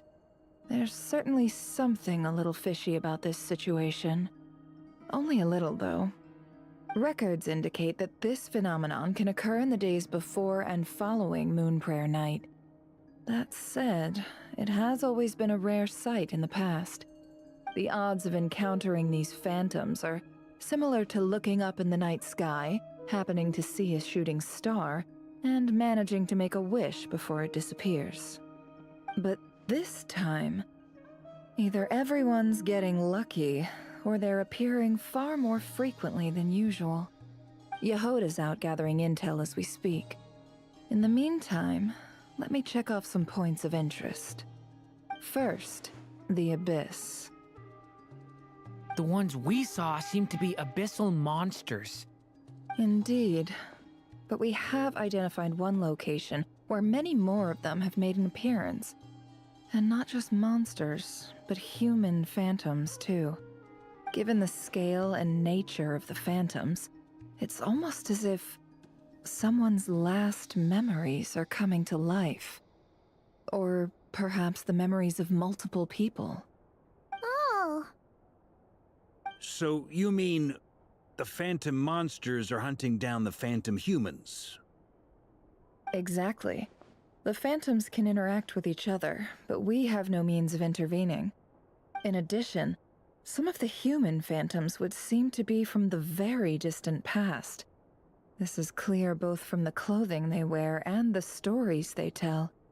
They claim to be from Hyperborea, a name which I've heard from Lauma before. If this is true, it means they must be from 6,000 years ago. Did Paimon hear that right? 6,000 years? It sounds like this merits further exploration. That'd be a big help. I'll leave it with you, Albedo.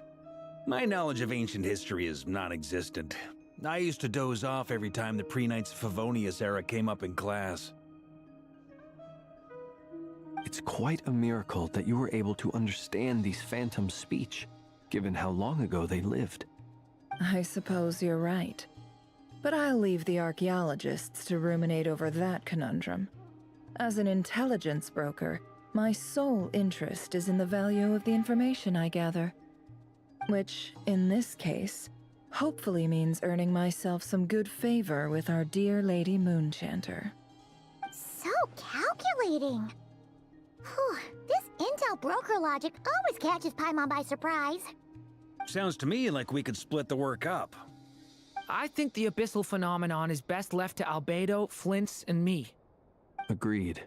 It coincides with my duty as a lightkeeper. For my part, I'd like to understand the Abyss better. Even a little knowledge would go a long way. This is certainly a rare opportunity to study the Abyss. But even rarer, perhaps, is the chance to make contact with the Ancients. The Curatorium will take the lead on investigating the Hyperboreans. We put in the work to learn what we know so far. It seems only fair that we get some quantity of exclusive intel. That just leaves our trusty team of 2 unassigned.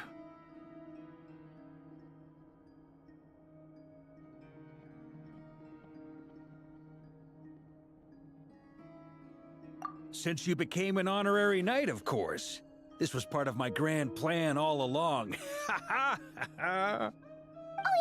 By the way, we managed to convince Columbina to come to the Moon Prayer Night celebrations. Would you and Yehoda like to join too? She agreed to that? Huh. Quite an achievement. Never underestimate the traveler, I guess. I'd be happy to join. No point shutting myself inside when the streets are all decked out. I doubt any clients will be visiting during the festival in any case. And Yehoda loves a party, so I'm sure she'll jump at the opportunity. No. No. No. No. No. No. No. No. No. Way to contradict me in front of... What No, that's not what I have bad news, boss. So many people. All right, everyone inside, quick.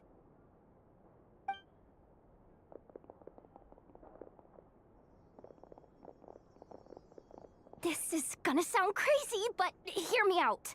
I saw one of those phantoms at Star Sand Shoal, and it was some sort of flying ship. Like a spaceship?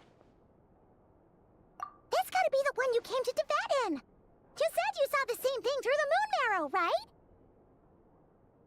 Huh? You already know about it?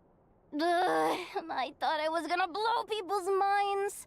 Turns out I'm the last to find out. Wait, back up. You came here in a spaceship? Now my mind is blown! What's it like on the inside? Was it like flying through space? I wanna know. Yep, exactly. Huge discovery. You're the best. Second best intel broker in the world. After your boss, of course. Wow. Really? Well, I don't know if I'm all that. I guess that decides where we're heading next. Come on, don't look at me like that.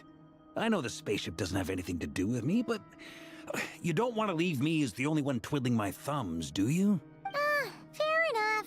You can tag along. In that case, let's meet back here to discuss our findings once we're done. I wish everyone a productive investigation. You too.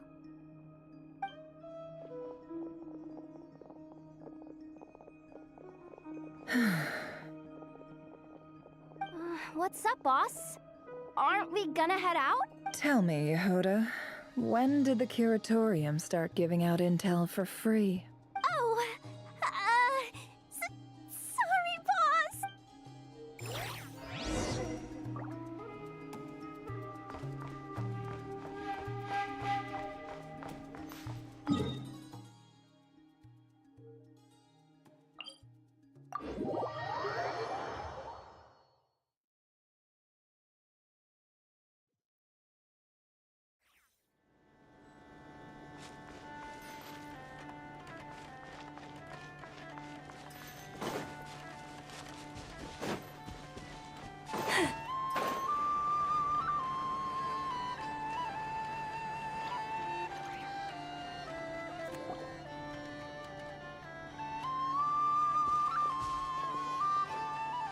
Well, what do you know? Yehoda was right on the money. This Phantom really is your spaceship. But that's so weird. Why would it show up here? Is it some kind of projection? Or a ghost? Like, maybe it no longer exists. But somehow it left an afterimage? Ah, you're already here. Miss Lauma, what a surprise. I thought you were busy with festival preparations. I was, until one of our people informed me that a strange sight had appeared at Star Sand Shoal. No one's ever seen something quite like this before. I thought I should see it for myself. Same here. Oh, so we heard that these things appear around the festival period. Any idea why that is? Unfortunately not. We have very limited information about them, since they can't be interacted with. And no human phantoms have ever made an appearance. The most we've been able to deduce is that these sightings appear to be connected to the increase in Kuvaki energy around this time. Yeah, seems like that's all we can do.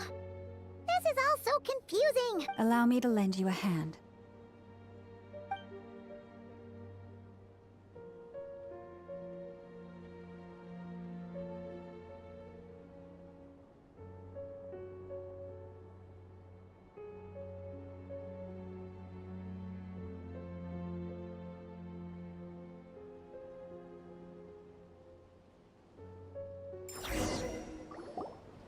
Everyone, our friend here should be able to provide us with some information. Is that a phantom Rhymehorn deer? I've heard about how the Frost Moon Scions live in harmony with the animals, and can even communicate with them. That's coming in handy now, for sure. Okay.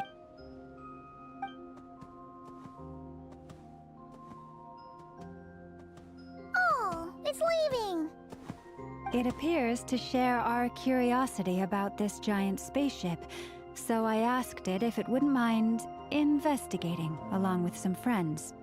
In return, I told it about some nearby spots where the wild fruit grows abundantly. We may live in a different era from these phantoms, but I trust that the terrain, climate, and ecology here are more resistant to the effects of time than some things are. Let's give them a moment and hope for the best.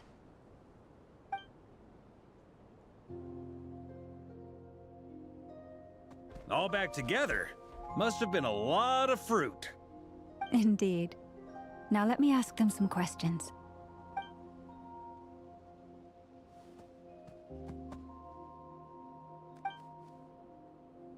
It did find a lot of wild fruit, enough for them to feast for a long while.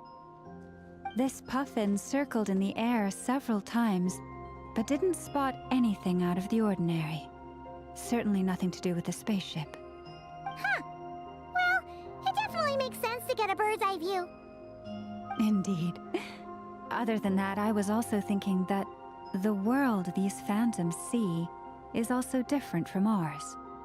Oh, I get what you mean. The wild fruit exist in both times and spaces, but there might also be things that only exist in that space-time, which we can't see. Good point. Great thinking, Llama. Blunthorn rhinos can use kuvaki to shift great rocks, but this one says it couldn't get that ship to budge by even an inch. The sniffer mole tried too, but despite being a skilled digger, it could not get through. They say that the spaceship looks robust and undamaged. It seems completely impervious to any and all attacks. Whatever lies within is well defended from harm. So, just like us humans, there was nothing they could do about this spaceship either. Yes, still, they deserve our thanks. We are grateful for all your efforts, dear friends. Now go, and enjoy your feast. I've noticed some other human phantoms gathered nearby. Come on, let's go talk to them.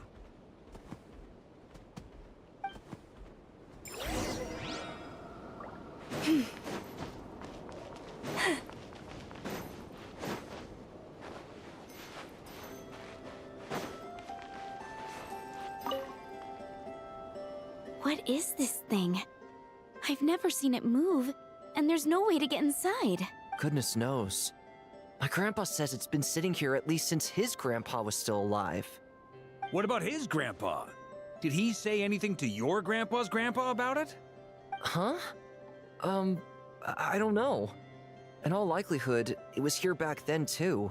Hard to imagine something this huge could move. Guess that means that as far as they're concerned, this ship's been around a long time.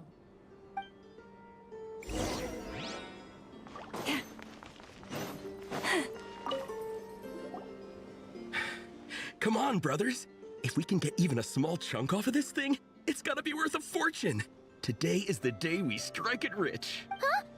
You mean Paimon? Yes, brother, I shall join you. Let's make our fortune. We should go with them. What the? This thing is crazy tough. I can't even scratch it. What's it made of? Sorry, brother. Looks like we'll have to seek our fortunes elsewhere. Enjoying yourself? I was just seeing if I could influence this phantom's perception by playing. But nope, no dice.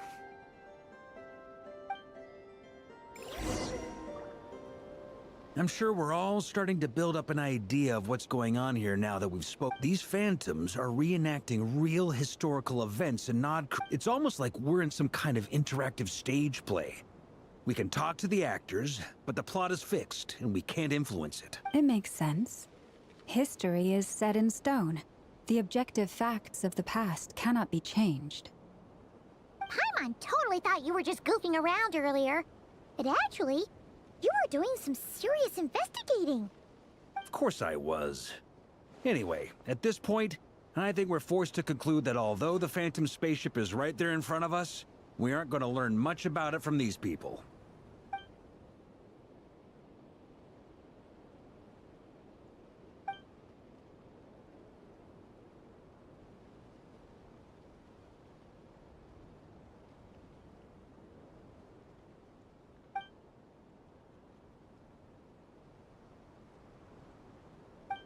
Don't be discouraged. If nothing else, this is proof of the ship's existence. And think about it. So many people tried to hack their way inside, but no one could get the door open. To me, that says that we'll either find the ship itself or the story behind it. It's just a matter of time. Huh. Every now and then, when VARKA gets serious, he actually does seem like Grandmaster material for once. I wonder how the others are doing. Let's head back for now. Sounds good. Also, drinks are on me if Team Knights of Favonius is the first to finish. Wait, we have a team name now? Am I in Team Knights of Favonius as well? You're very welcome to join. We've even got a cathedral ready for you. Isn't that technically blasphemy? You wouldn't dare make a joke like that if Barbados was in earshot. Nah, I'm sure Barbados doesn't mind a little harmless blasphemy once in a while.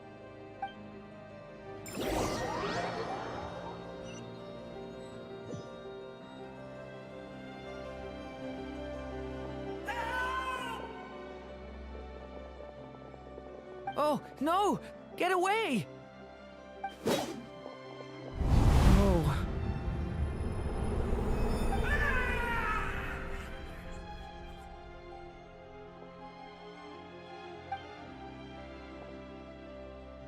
I know it's hard to stomach, Mr. Duran.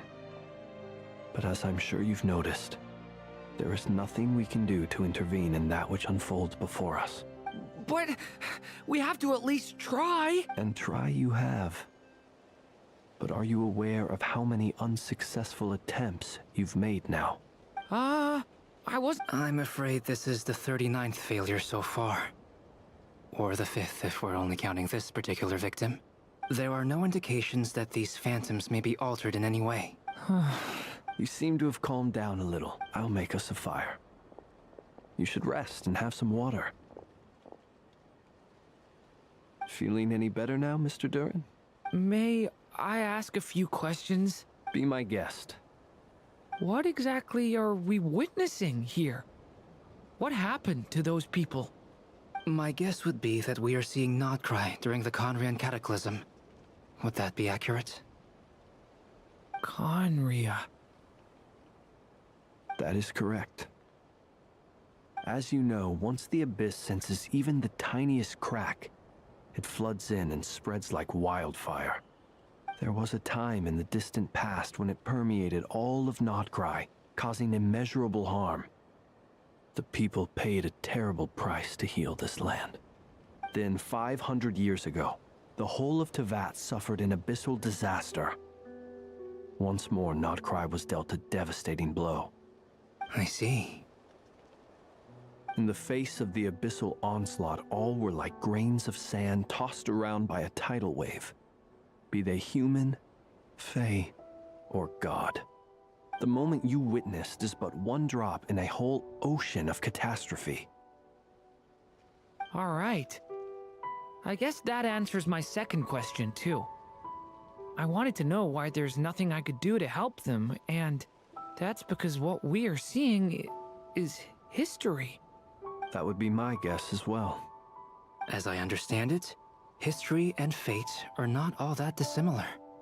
The latter may be unseen to us, but both are immutable. Yes. Fate was determined long, long ago. I still have a couple of other questions for you, Mr. FLINS. You mentioned more than one abyssal disaster that has struck this land in the past. How can you be sure that what we're seeing is from the Conrian incident? And also, how are you able to stay so calm when you're talking about these events?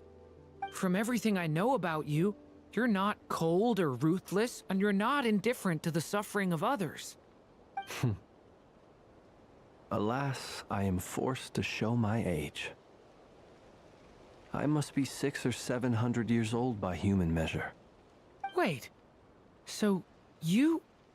One is not easily moved by history when one has witnessed the truth firsthand.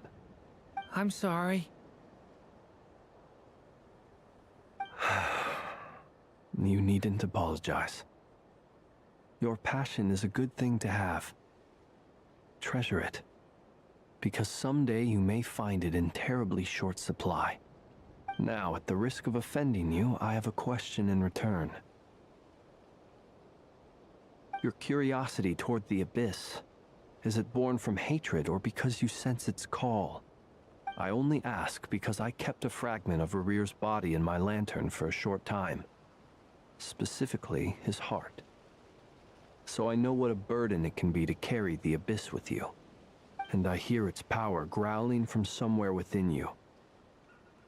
In my eyes, your mere existence is a miracle. My honest answer is... I don't know. I don't think I have the confidence to say for certain. What I will say is the Abyss is not the only issue that haunts me. Even before I became who I am today, the question dogged me constantly. Should I even exist at all? My doubts remain unresolved. But when we fought Rerear, something became a little clearer to me.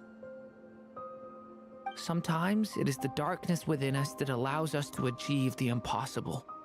I certainly got the sense from your 39 attempts that you were trying to achieve the impossible.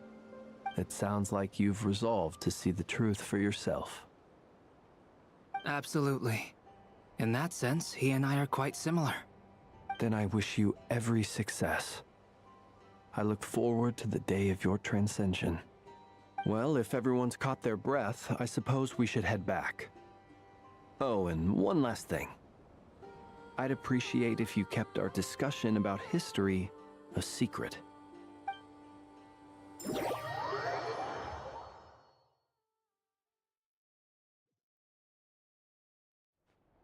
Incredibly, our separate investigations led us all to the same conclusion.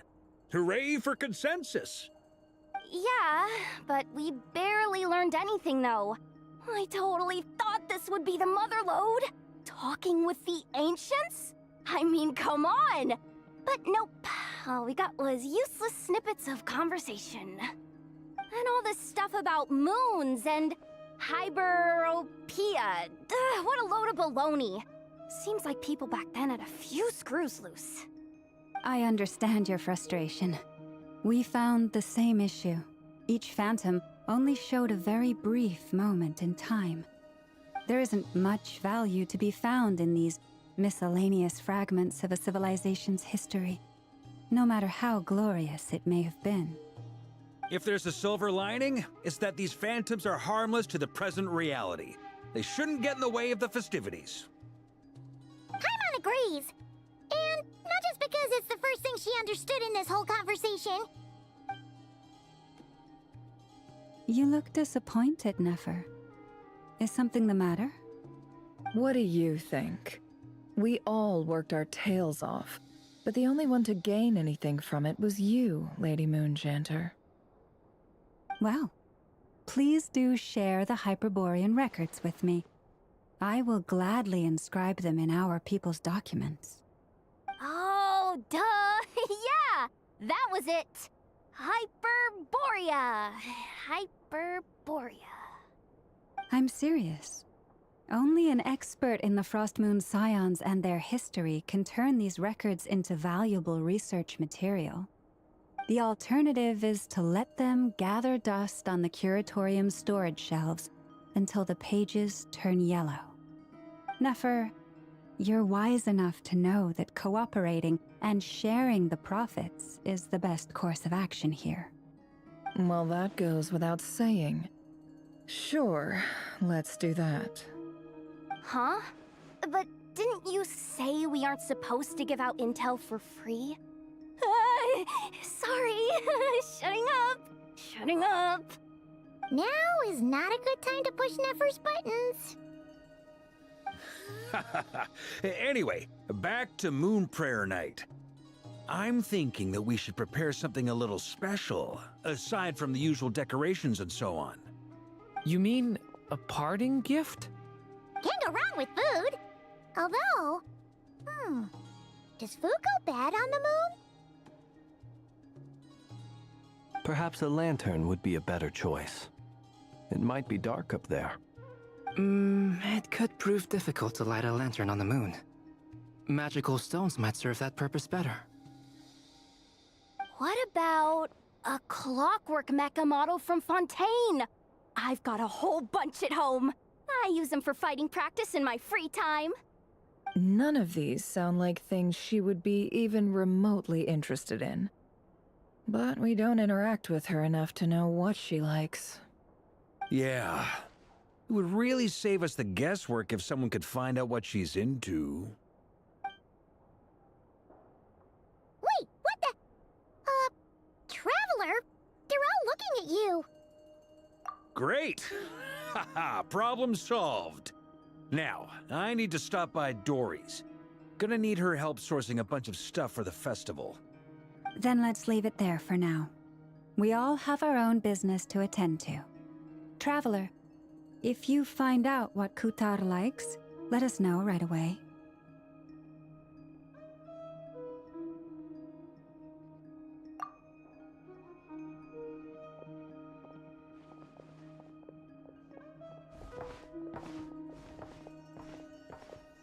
Is something the matter?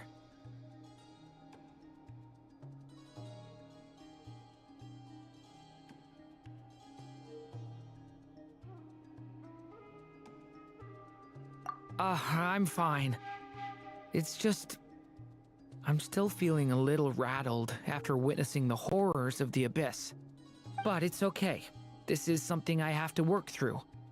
I'll be all right. Thanks for your concern. Well, don't put too much pressure on yourself.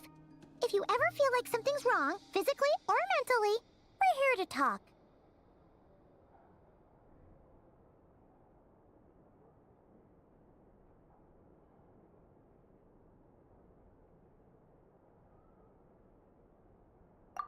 Come on. Stop treating me like a kid.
Huh? She's not here.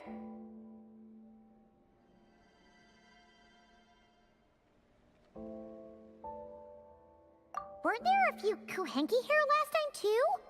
Where did they all go?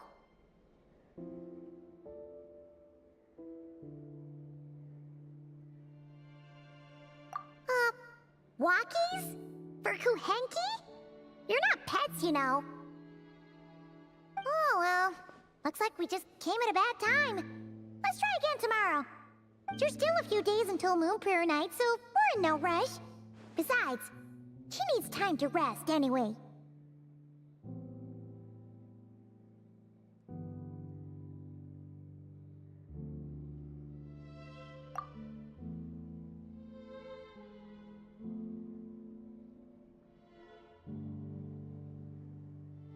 Kalamina! Are you back yet? Oh, how strange. Looks like she still isn't here.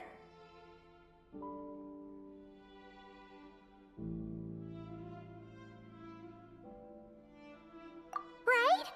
It's not like her to spend so much time outside. Especially since she's worried about attracting unwanted attention.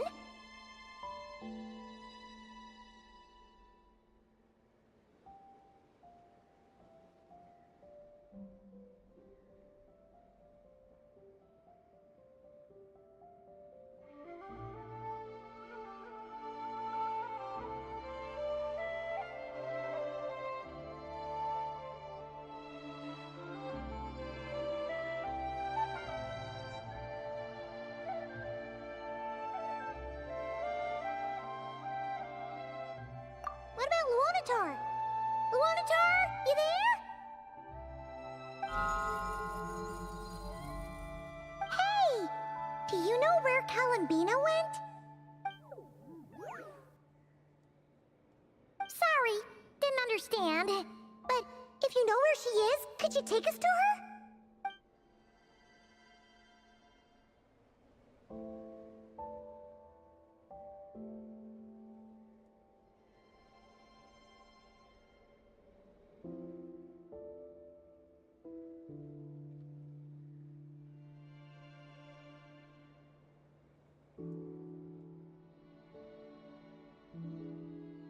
Yeah, that's even stranger.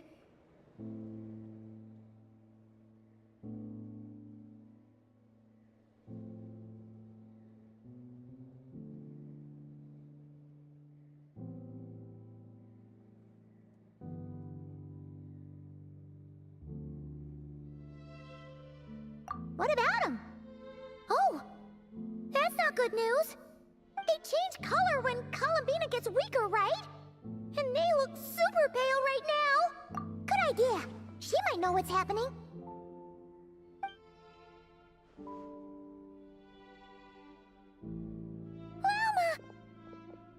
Ah, it's you. How is Kutar? Is she okay?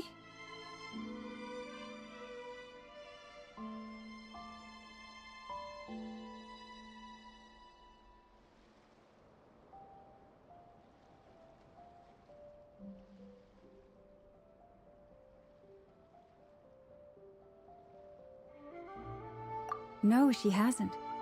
I came here to check on her after I noticed the flowers had changed color. Based on past precedent, she must be very weak right now. Even getting up to walk would be a struggle. It seems unlikely that she wandered off outside.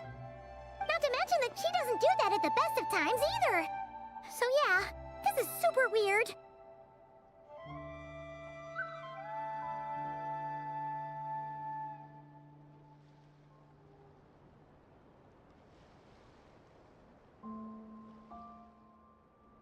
No. Very few people are in the know about Kutar's whereabouts. And if anyone suspicious had visited, they'd have left some sort of evidence. Come on, let's go to Nasha Town. If anyone has seen her, someone there will know about it. It's not Cry's information hub after all. Makes sense. Let's go!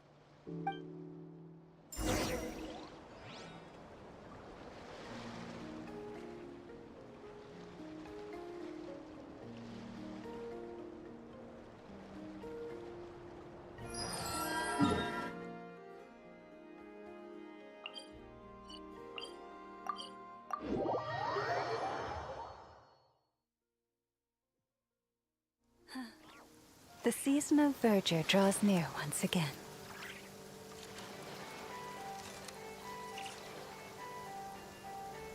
If ever you find that the animals in Nodcry behave in ways you do not understand, just ask me and I will explain.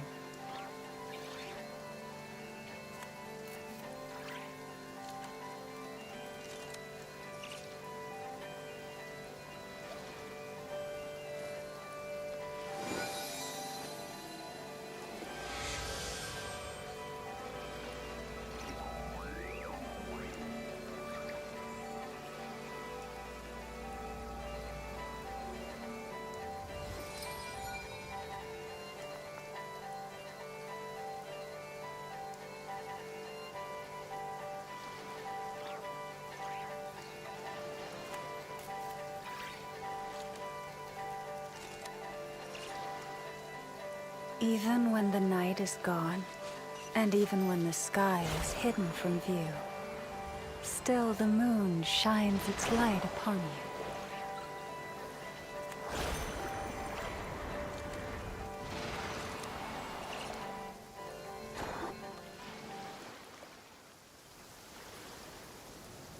Wait a moment. Is it just Paimon, or is this stall kind of suspicious? It's never been here before, right? No, I don't recognize it. Alas, your free and easy adventure time is over. Now, prepare to face the final boss of Nod Cry. Whoa! Where'd that voice come from? Not sure, but it's definitely hostile. No, not that way. The final boss is right here. The sniffer mole? That's the final boss? Surely not. Okay, the jig is up. I'll stop teasing you. Turn around. I'm right behind you. It seems I've managed to leave quite an indelible impression, even though you've never seen my face. Ah, nothing could make a great mage more pleased with herself.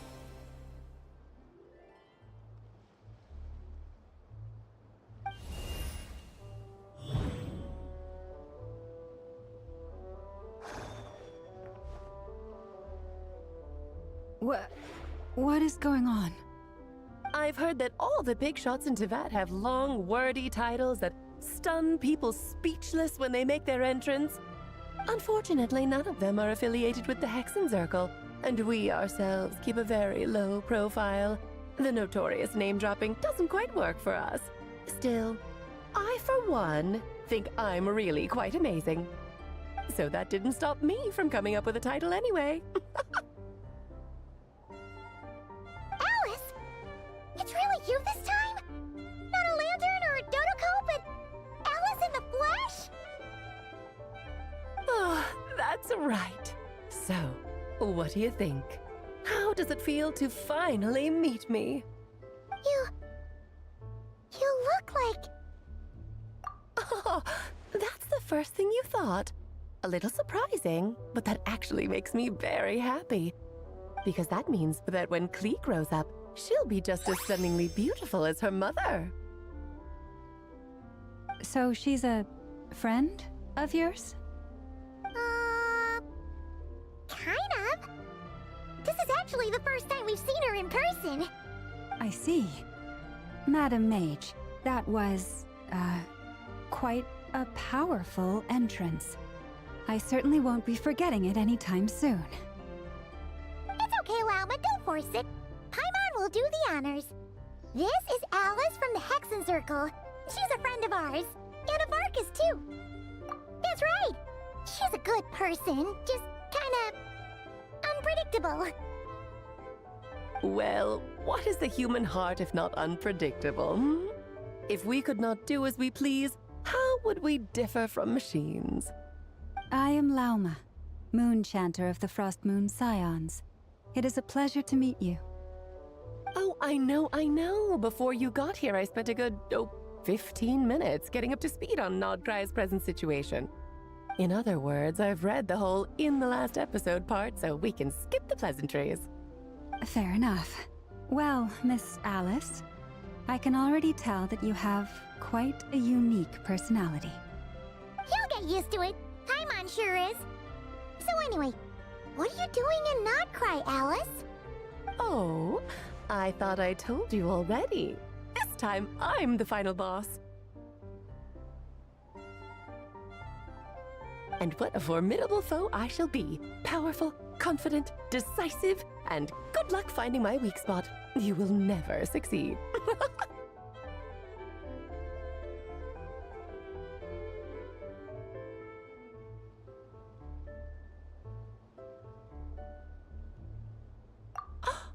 Oh, drat! My one weakness, and you found it in an instant. Fate has been dealt a devastating blow.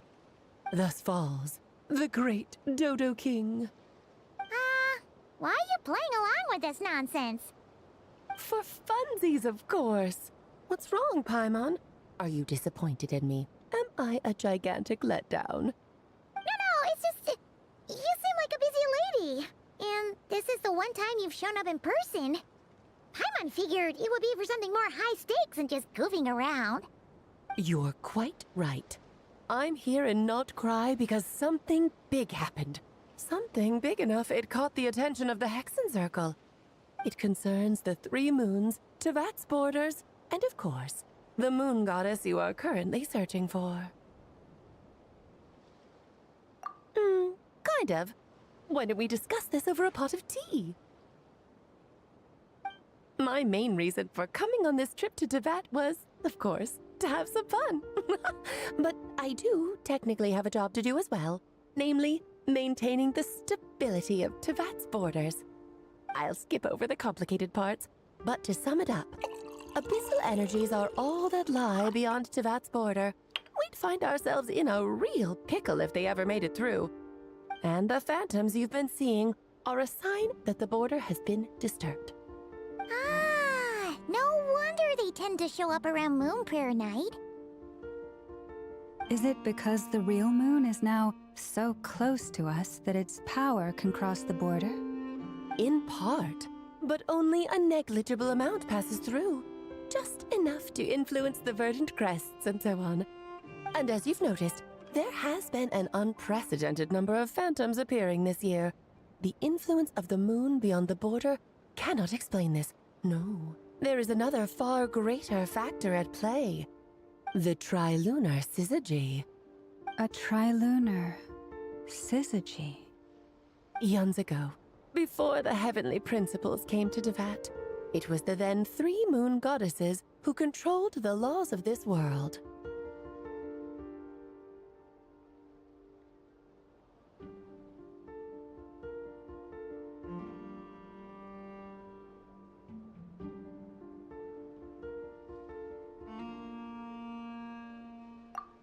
That's exactly it. The 3 goddesses split these powers amongst themselves, promising never to consolidate them into one singular body. This was meant to keep the world stable. But, fast-forwarding to the present, the eternal moon's marrow is with you, while the iridescent moon's marrow, which should never have appeared in this world, has been retrieved. Add that to the presence of a moon goddess in the flesh and... the power of all 3 moons is gathered here in Not Cry. There hasn't been an event like this since the War of Funerary Flame. And it's having a noticeable effect on Tevat's borders.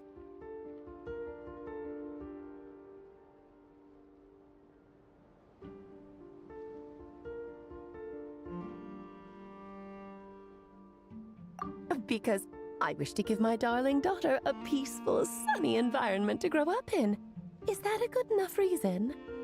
Kinda sounds like you're dodging the question, but it does make sense. Well, that's one reason anyway, and the most important one. The others are a little complicated to explain. For instance, cleaning up after dearest Miss R. Albedo could tell you more about that if you're curious, but right now, I have a more important question to ask you. Why are you collecting the moon marrows?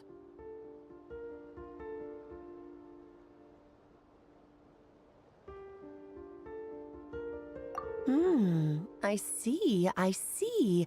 Nicole told me about that legend once. Nicole? You mean Mage Anne? Oh, so you remember.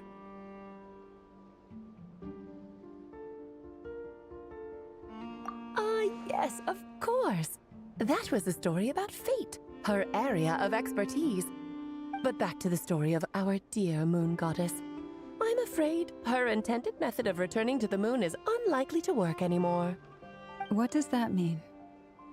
She may be missing, but she hasn't gone anywhere. She has disappeared.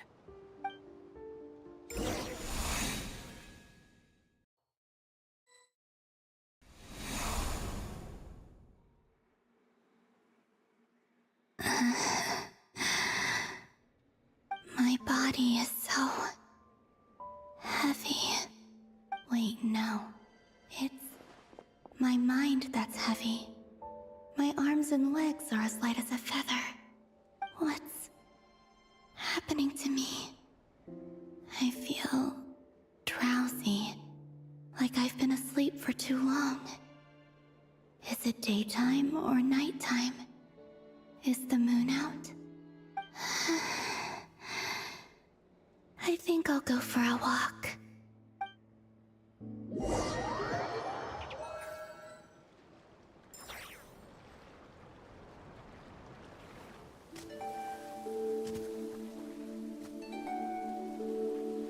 Are you out for a walk too? Huh?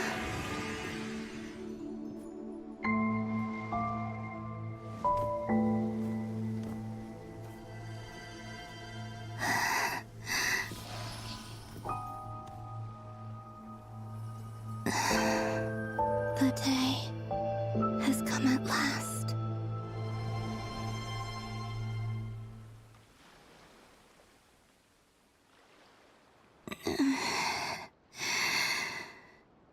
Have I grown so weak that I can't even sustain my physical form? But Moon Prayer Night is nearly here. I was so close to returning home. Death is near. Is this how it ends for me? Will I return to the moon after I disappear? Or... I don't want it to end like this. So far, at least, I still exist. Even if not physically, I can still feel. But as my power wanes, I'm sure that too will fade. I suppose I might take one final look at this world. The world where I was born.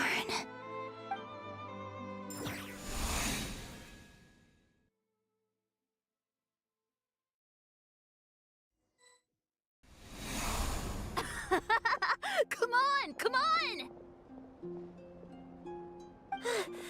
Wait for me! The Frost Moon Enclave. How much it has changed since I was born. These decorations, they're so heavy. It's times like these when you kind of wish men could be priestesses and acolytes too. How fascinating. I've never had the chance to be privy to people's private lives in this way. In the past, people would get so solemn and serious the moment I showed my face. Like they were frozen stiff. Karina, Lametti, it's time to eat. Coming. I want to watch them a little longer.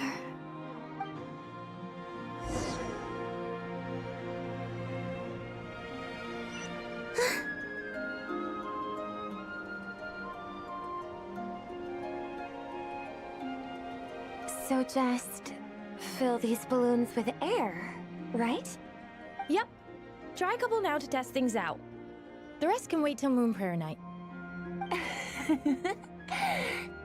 Think fast.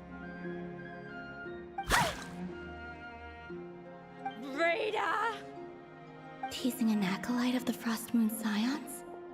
Surely that's a punishable offense.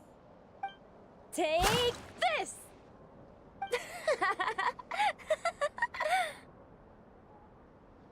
Huh?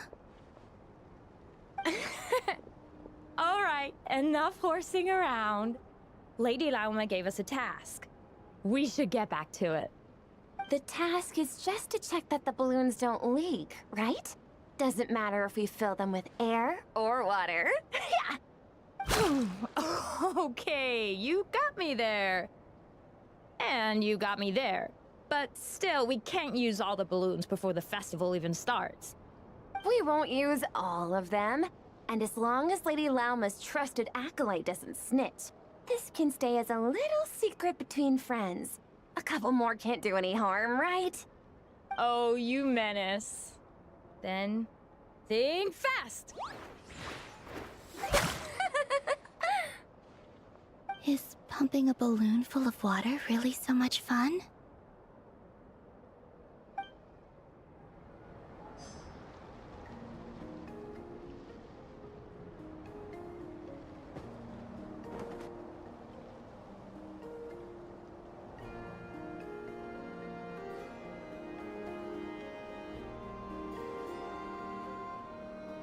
I'm sure you're both tired from playing all day. Come on, eat up. A plain, humble meal. That has always been the way of the Frost Moon Scions. Huh? How come Lamatti got a midsummer berry dessert? Oh, I always get Lockaberry. I don't mind sharing. You can have a bite of mine if I get to have a bite of yours. They're sharing food? I've never shared food with anyone before.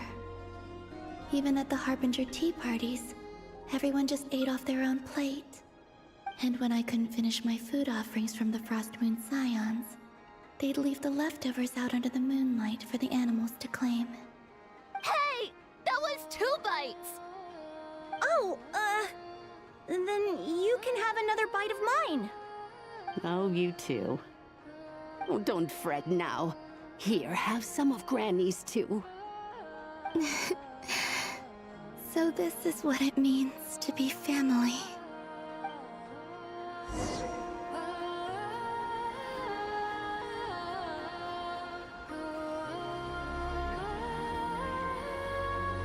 I'm seeing so much that I'd never usually get to see. They'd never act like this when I was around. It's nice, being able to just watch people in peace in these final moments. What a rare opportunity.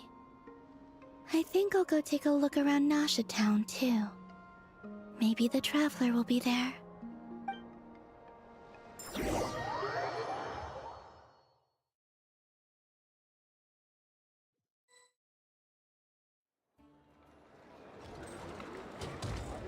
After the War of Funerary Flame, the Moon Goddesses were no longer recognized by Tevat. They lost the whole foundation for their existence. That's why the Moon Goddess's strength is fading. She cannot withstand the world's rejection of her.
To be more pedantic about it, the moon goddesses did something to offend the heavenly principles, and that's why they were ousted. Something of a recurring theme in Teyvat's history. Theoretically, speaking so candidly should put me in their crosshairs too, but they can't tell me what to do. I'll say whatever I want. Anywho, the Moon Marrow energies were but a drop in the bucket for her, and that battle against the Ray Hair of Solnari only weakened her further. Fortunately, it happened close enough to Moon Prayer Night when the Kuvaki concentration here is high. That's the only reason she managed to survive this long. What do you mean, fortunately? You said she disappeared. We're too late. Ugh, what a headache. I thought this was all common knowledge. I guess I have some more explaining to do. Okay, buckle up. It's time for another lecture.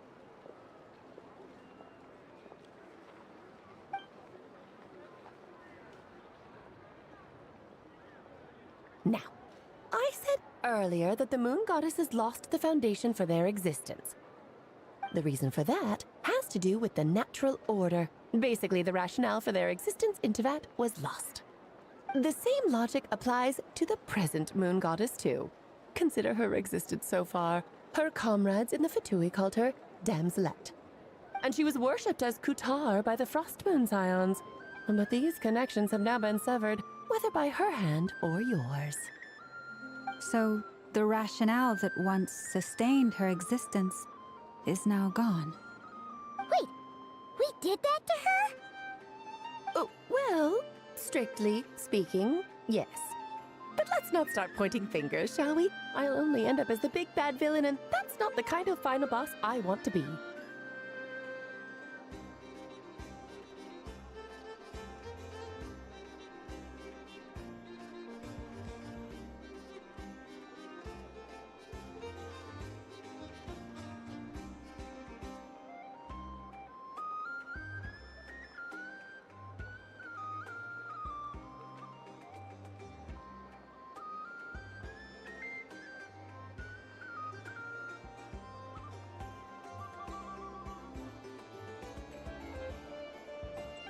Of course I do. I'm only the greatest mage in the whole entire world. Now, if you wish to find your moon goddess, there are two problems we need to solve. Firstly, we'll need to strengthen the connection between her and Teyvat, at least enough to sustain her until Moon Prayer Night. Strengthen her connection. But does that mean I'll have to rally all the Frost Moon faithful behind this? I'm afraid a bygone faith and a former home won't be of any help to her now. Do you know her name? Her name? Oh, yes. Names are very important things. A name is a fundamental concept that anchors one's entire existence.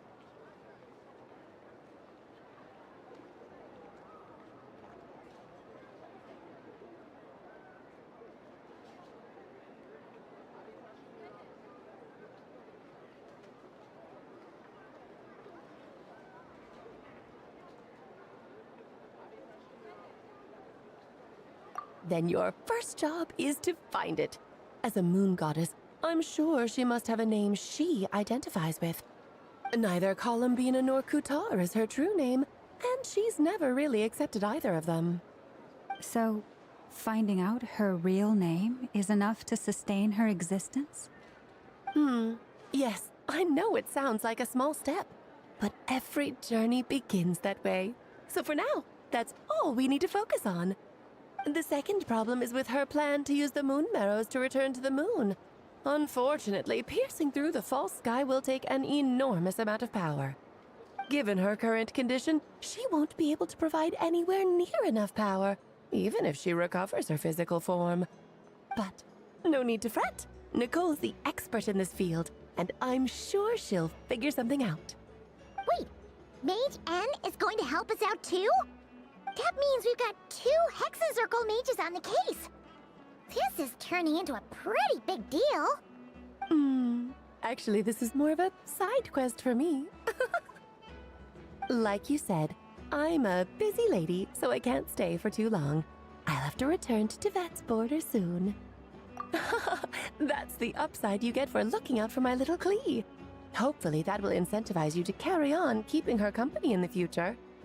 Anyway, jokes aside, you'd better get moving. It will take quite a miracle for the Moon Goddess's consciousness to hold out till Moon Prayer Night. Oh, I suppose I might as well tell you where Nicole is before I leave. Off you go now. Time to meet your new friend. Oh, yes, and a little suggestion. Don't forget to mind your heads. What? I wonder how Durin's doing. I should really go see him before I head back. You really are super busy. I most certainly am. There's so many children I have to keep tabs on just in Mondstadt. Durin, Albedo, Venti, VARKA. Klee didn't make the list, huh? Of course not. Klee is my pride and joy. I have no qualms about her, because she's... Yep. Klee's a little angel. I'm glad you agree. Well, all the best. See you when I see you.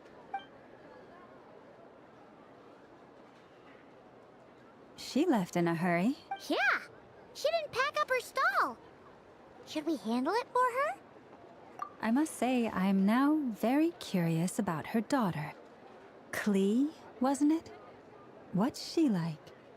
That's a long story. Come on, we'll fill you in as we go.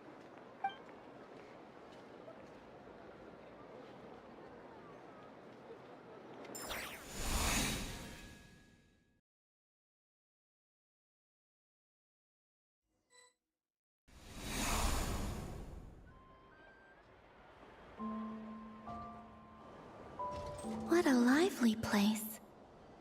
I've never experienced Nasha Town like this before. Hey, you old geezer! Your hammer's rusted through! Who are you calling old geezer? Are they... quarreling? I'm looking right at him! You've really gone downhill since giving your daughter free rein in the workshop. Can you even swing a hammer anymore? It shouldn't take you days just to fix a single chair! You might as well use that hammer to massage my back for all the good it's doing. Don't run your mouth, or you'll get a back massage that'll put you in bed for the rest of your life. I'll bet you send all the materials to your little princess. Blood's always thicker than water, huh? All right, you've made your point, Uncle Koski. As soon as the materials arrive, fixing your chair will be the #1 priority. And Dad, if you've got time to chat, why don't you lend me a hand, See? Lolka knows what the score is. I guess they're... friends. But the way they spoke to each other was so ugly. Then again, it wouldn't be the first time I've seen something like this. Columbina! Sing outside my door in the middle of the night one more time, and I'll unscrew your vocal cords. You hear me? Oh, Zandrone. So that was her way of trying to be friends with me. What a pity. I won't get the chance to say any ugly things in reply.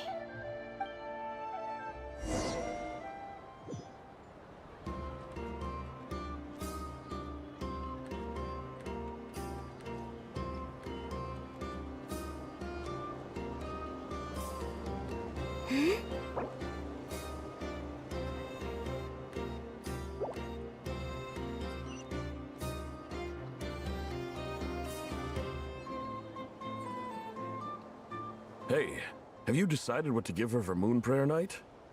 I sure have. She's gonna get the surprise of her life when she's least expecting it. Then I'll whip out the ring and pop the question. The surprise of her life. What a fun turn of phrase. Cool, I get the picture. You can spare me the gushy details. Ooh, looks like we have a customer. Hello there, ma'am. Would you like some Moon Prayer Night candy? Huh? Is he talking to me? Can he see me? Here you go.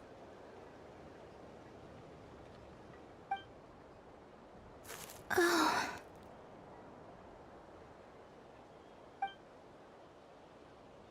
Come back anytime! Right. Now, where were we? I don't know why, but I still held out hope.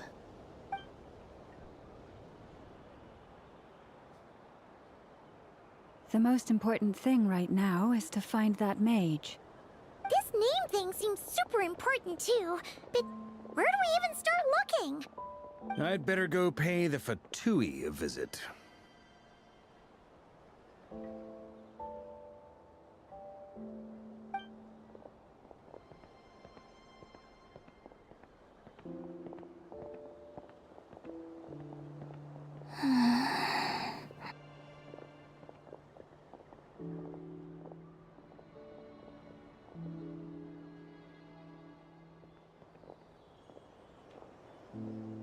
Columbina?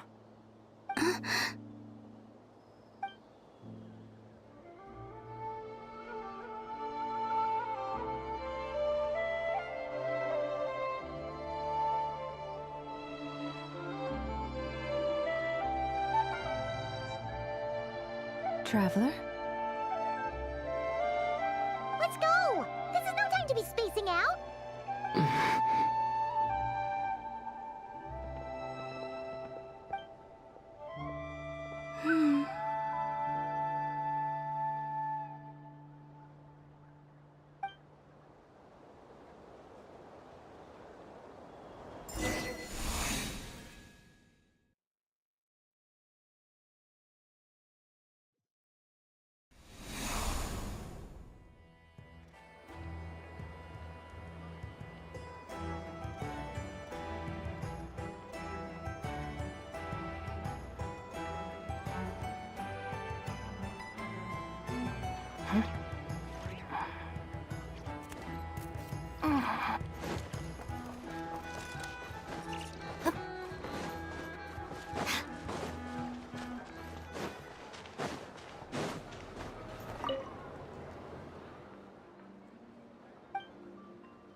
The criteria for certificate exams are straightforward enough. What it really comes down to is whether you are willing to put in the time. If you study and practice, then it's really not all that difficult.